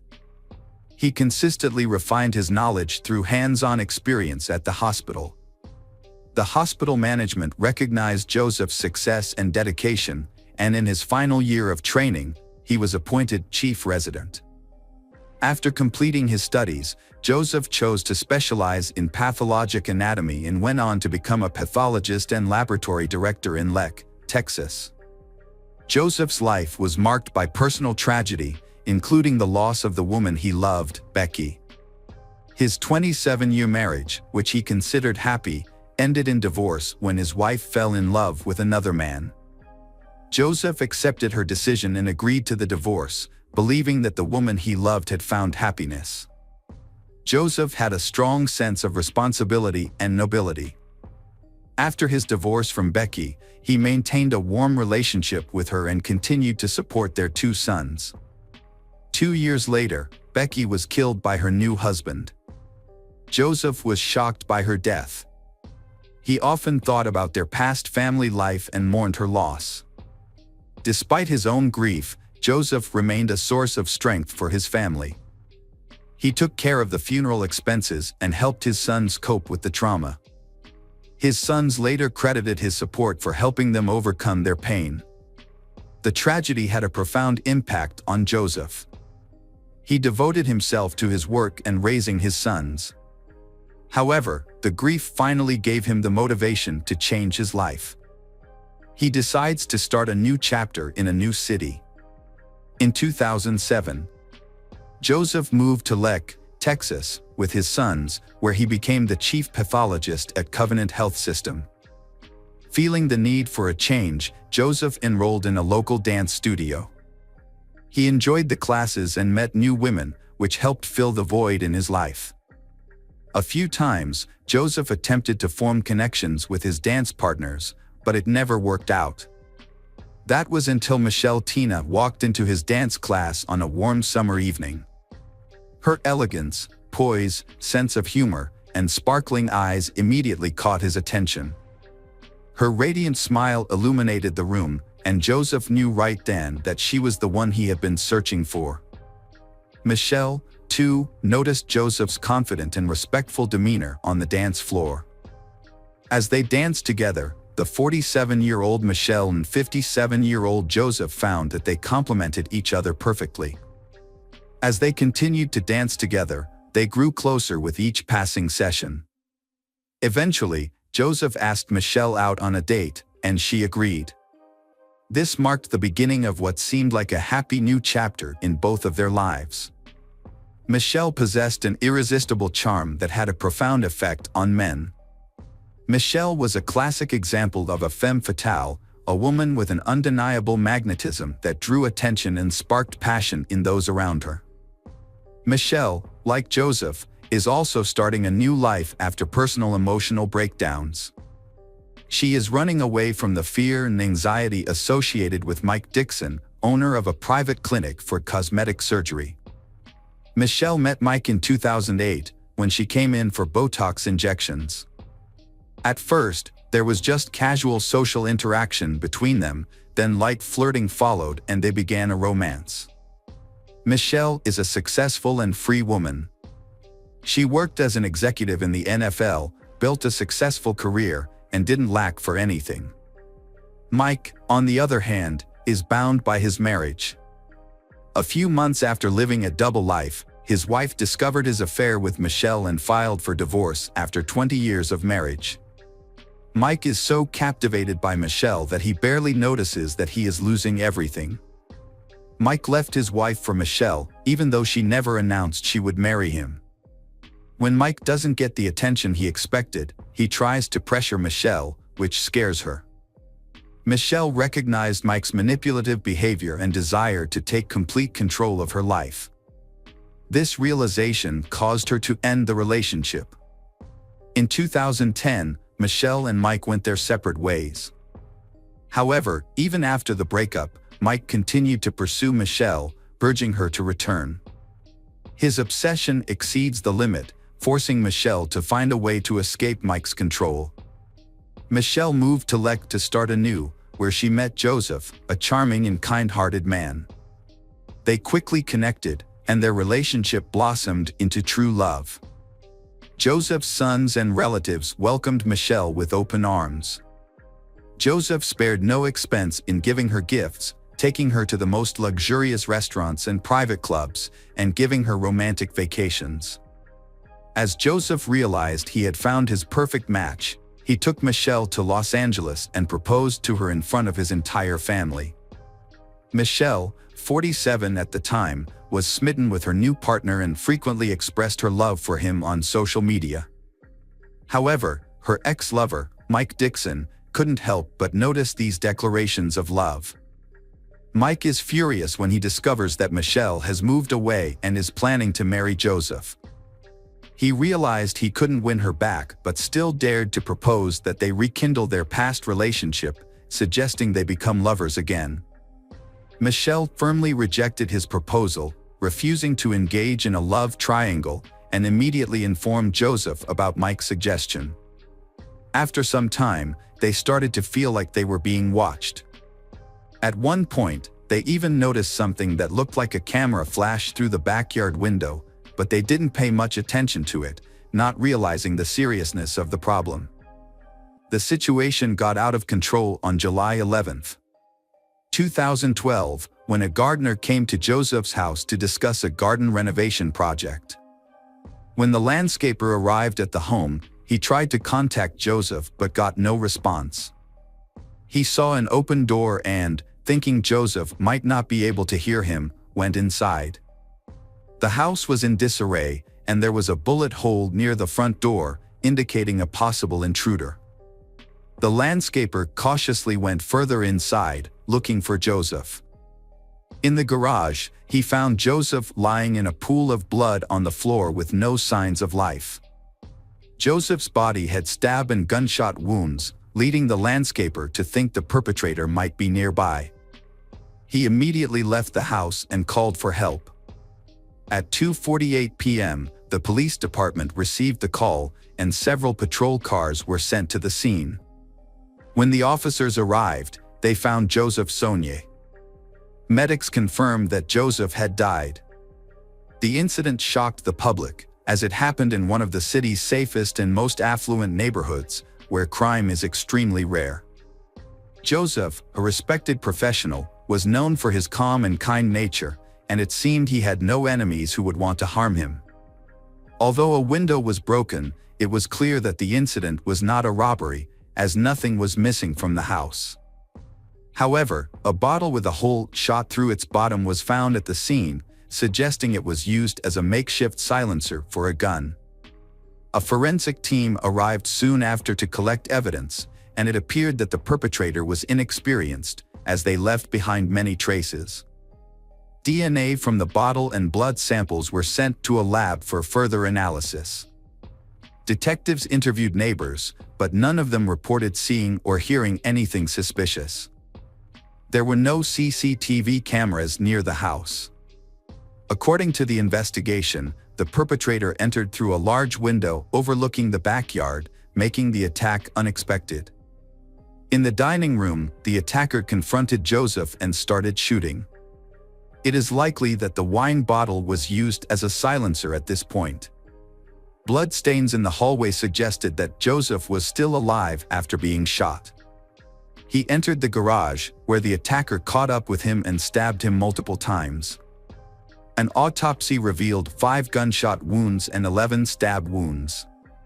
The circumstances suggested that the murder was not random, but the identity and motive of the killer remained unknown. The investigation focused on the people closest to the victim. During an interview with law enforcement, the victim's fiancée, Michelle, reported strange things in the months leading up to the murder. She believed Joseph was being stalked. Michelle had seen a stranger lurking outside Joseph's house, watching the door and windows. She also mentioned that Joseph had received persistent calls and texts in the period leading up to his death. Although officers confirmed this information, they initially thought the calls and messages were from other women with whom Joseph was allegedly having relationships, as witnesses claimed he was in contact with multiple women at the time. Investigators questioned Michelle about whether she knew of other women involved with Joseph. Michelle claimed she was unaware of any other women. Joseph's sons also denied the possibility of their father having mistresses, stating that infidelity was not in his character. Despite this, investigators continued to explore a motive of jealousy for the crime. During the subsequent interrogation, Michelle succumbs to the pressure and reveals that she knows several women who may be involved in the crime. According to Michelle, these women are ex-girlfriends who often stalk Joseph. Although he ignored them, they continued to express their displeasure about his upcoming wedding to Michelle. The women in question include a woman from Florida who persisted in contacting Joseph even after he revealed his relationship with Michelle. There was also a nurse, Joseph's colleague, who often called and wrote to him. Additionally, a woman whose daughter sent a letter accusing Joseph of abandoning them shortly before the murder. In the same interview, Michelle mentioned Mike Dixon for the first time. She hadn't thought about Mike spying on her and Joseph before, because Mike stopped paying attention to her after she refused to be his lover. Michelle assumed that Mike had accepted her decision to marry Joseph and move on with his own life. The police visited Mike. He cooperated and spoke with the detectives. Mike revealed that he had been deeply in love with Michelle and had even divorced his wife to pursue a future with her. However, after Michelle rejected him, Mike gave up. He started a new relationship with a younger medical student who corroborated his alibi. At the time of the crime, Mike was at work and then spent time with his new girlfriend, which confirmed he couldn't have been involved. The investigation encountered significant obstacles. Every suspect, including Michelle, had a solid alibi, leaving detectives stumped. They searched for enemies of Joseph or individuals who might benefit financially from his death. But no new leads emerged. Unfortunately, Forensic analysis does not provide any information about an individual, so police cannot identify the owner of the DNA found at the crime scene. Just as the case seemed hopeless, the police received an unexpected call from Paul Reynolds. Reynolds reported that his roommate, David Shepard, had recently confessed to a murder in Leck and then attempted to take his own life but was saved. According to Reynolds, a neighbor shared specific details about David's crimes with him, including details that only a few detectives knew, such as the use of a glass bottle as a silencer. This new information led police to conclude that Shepard was indeed connected to the crime. The witness came forward claiming that David was not the mastermind behind the crime, but rather a person who was hired by an unknown doctor involved in plastic surgery. Police launched an investigation into the new suspect and discovered that Mike Dixon was the person who hired David. When questioned at the police station, David began to confess and revealed that Mike Dixon had indeed hired him to commit the crime. According to David, he and Mike met at a bar while both were going through difficult breakups and formed a friendship. Mike shared his sadness over his lost love, Michelle, who was now engaged to someone else. He claimed that he couldn't move on and was willing to do whatever it took to win her back. David alleged that the initial plan was to discredit Joseph, Michelle's current partner, in the hopes that Michelle would leave him and return to Mike. However, David claimed that murder was not part of the original plan. First, women were paid $1,000 each to pretend to be Joseph's mistresses and pursue him. Additionally, a letter arrived from a woman claiming Joseph had abandoned her and their child. Joseph consistently denied these allegations, and Michelle believed him. It was later revealed that the camera flash seen by the couple was actually the light from David's cell phone flashlight. David had been driving to their house to create the illusion of surveillance. Funded by Mike Dixon, who covered gas and other expenses. When these tactics failed to break the couple apart, Mike plotted a more extreme solution. He offered David 3 silver bars, valued at around $110,000, to kill the pathologist. David agreed and received one of the bars as a deposit, which he immediately sold at a pawn shop. According to David Shepard, the situation escalated out of control when he went to Joseph's house. He claimed the shooting was unintentional, and that after shooting Joseph, he became afraid and Joseph began to run away. David shouted to check on Joseph but received no response. He then followed Joseph into the garage, where he found Joseph lying still and heard his last breath. David rushed to check Joseph's pulse and confirmed that Joseph was dead. David admitted to stabbing Joseph several times but could not remember the exact number. David also admitted that he considered calling for help using Joseph's phone, but ultimately chose not to. Instead, he put the phone back, mutilated Joseph's body, and then went to Mike's house to get the rest of the gold before attempting to take his own life. According to David, he didn't fully understand what he was getting himself into. When he faced Joseph, he realized he could not continue killing. If it weren't for an accidental gunshot, Joseph might still be alive. Mike Dixon was arrested by the police on the same day and charged with first-degree murder. This was based on testimony from David, as well as a large amount of other evidence that included incriminating phone calls and text messages where Mike made explicit confessions. When Mike Dixon was first interviewed by detectives, they had hoped he would confess to the crime. However, he denied everything and asked for a lawyer, which led to a lawsuit. David Sherd, who had been involved in the crime, made a deal with the prosecutor where he pleaded guilty to his role and gave up his right to appeal the sentence. As a result of this deal, David received a life sentence without the possibility of parole, instead of the death penalty. Mike Dixon, on the other hand, maintained that he was not guilty, despite the circumstantial evidence against him. However, in a surprising turn of events, David, who was a key witness for the prosecution, changed his story during the trial. Under oath, David claimed that he had committed the crime alone and that Mike Dixon was not involved. He said that the silver bars found at the scene were meant to be used as an investment in a business that the two of them had planned to start. The jury was unable to reach a unanimous verdict, and a retrial was declared. The second trial occurred in 2016, resulting in Mike's conviction for first-degree murder and a life sentence without parole. However, his lawyer successfully appealed the judgment, and it was overturned. Mike was released on $2 million bail, but the case was far from over.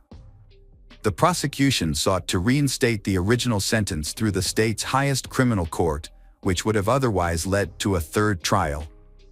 On February 11, 2019, the prosecution's motion was granted, and in April 2020, Mike's bail was revoked, prompting a new arrest warrant. The Texas Court of Criminal Appeals ultimately reversed the lower court's decision, reinstating Mike's life sentence without parole. The judge ordered Mike to continue serving his sentence, and he is currently incarcerated in a Texas prison.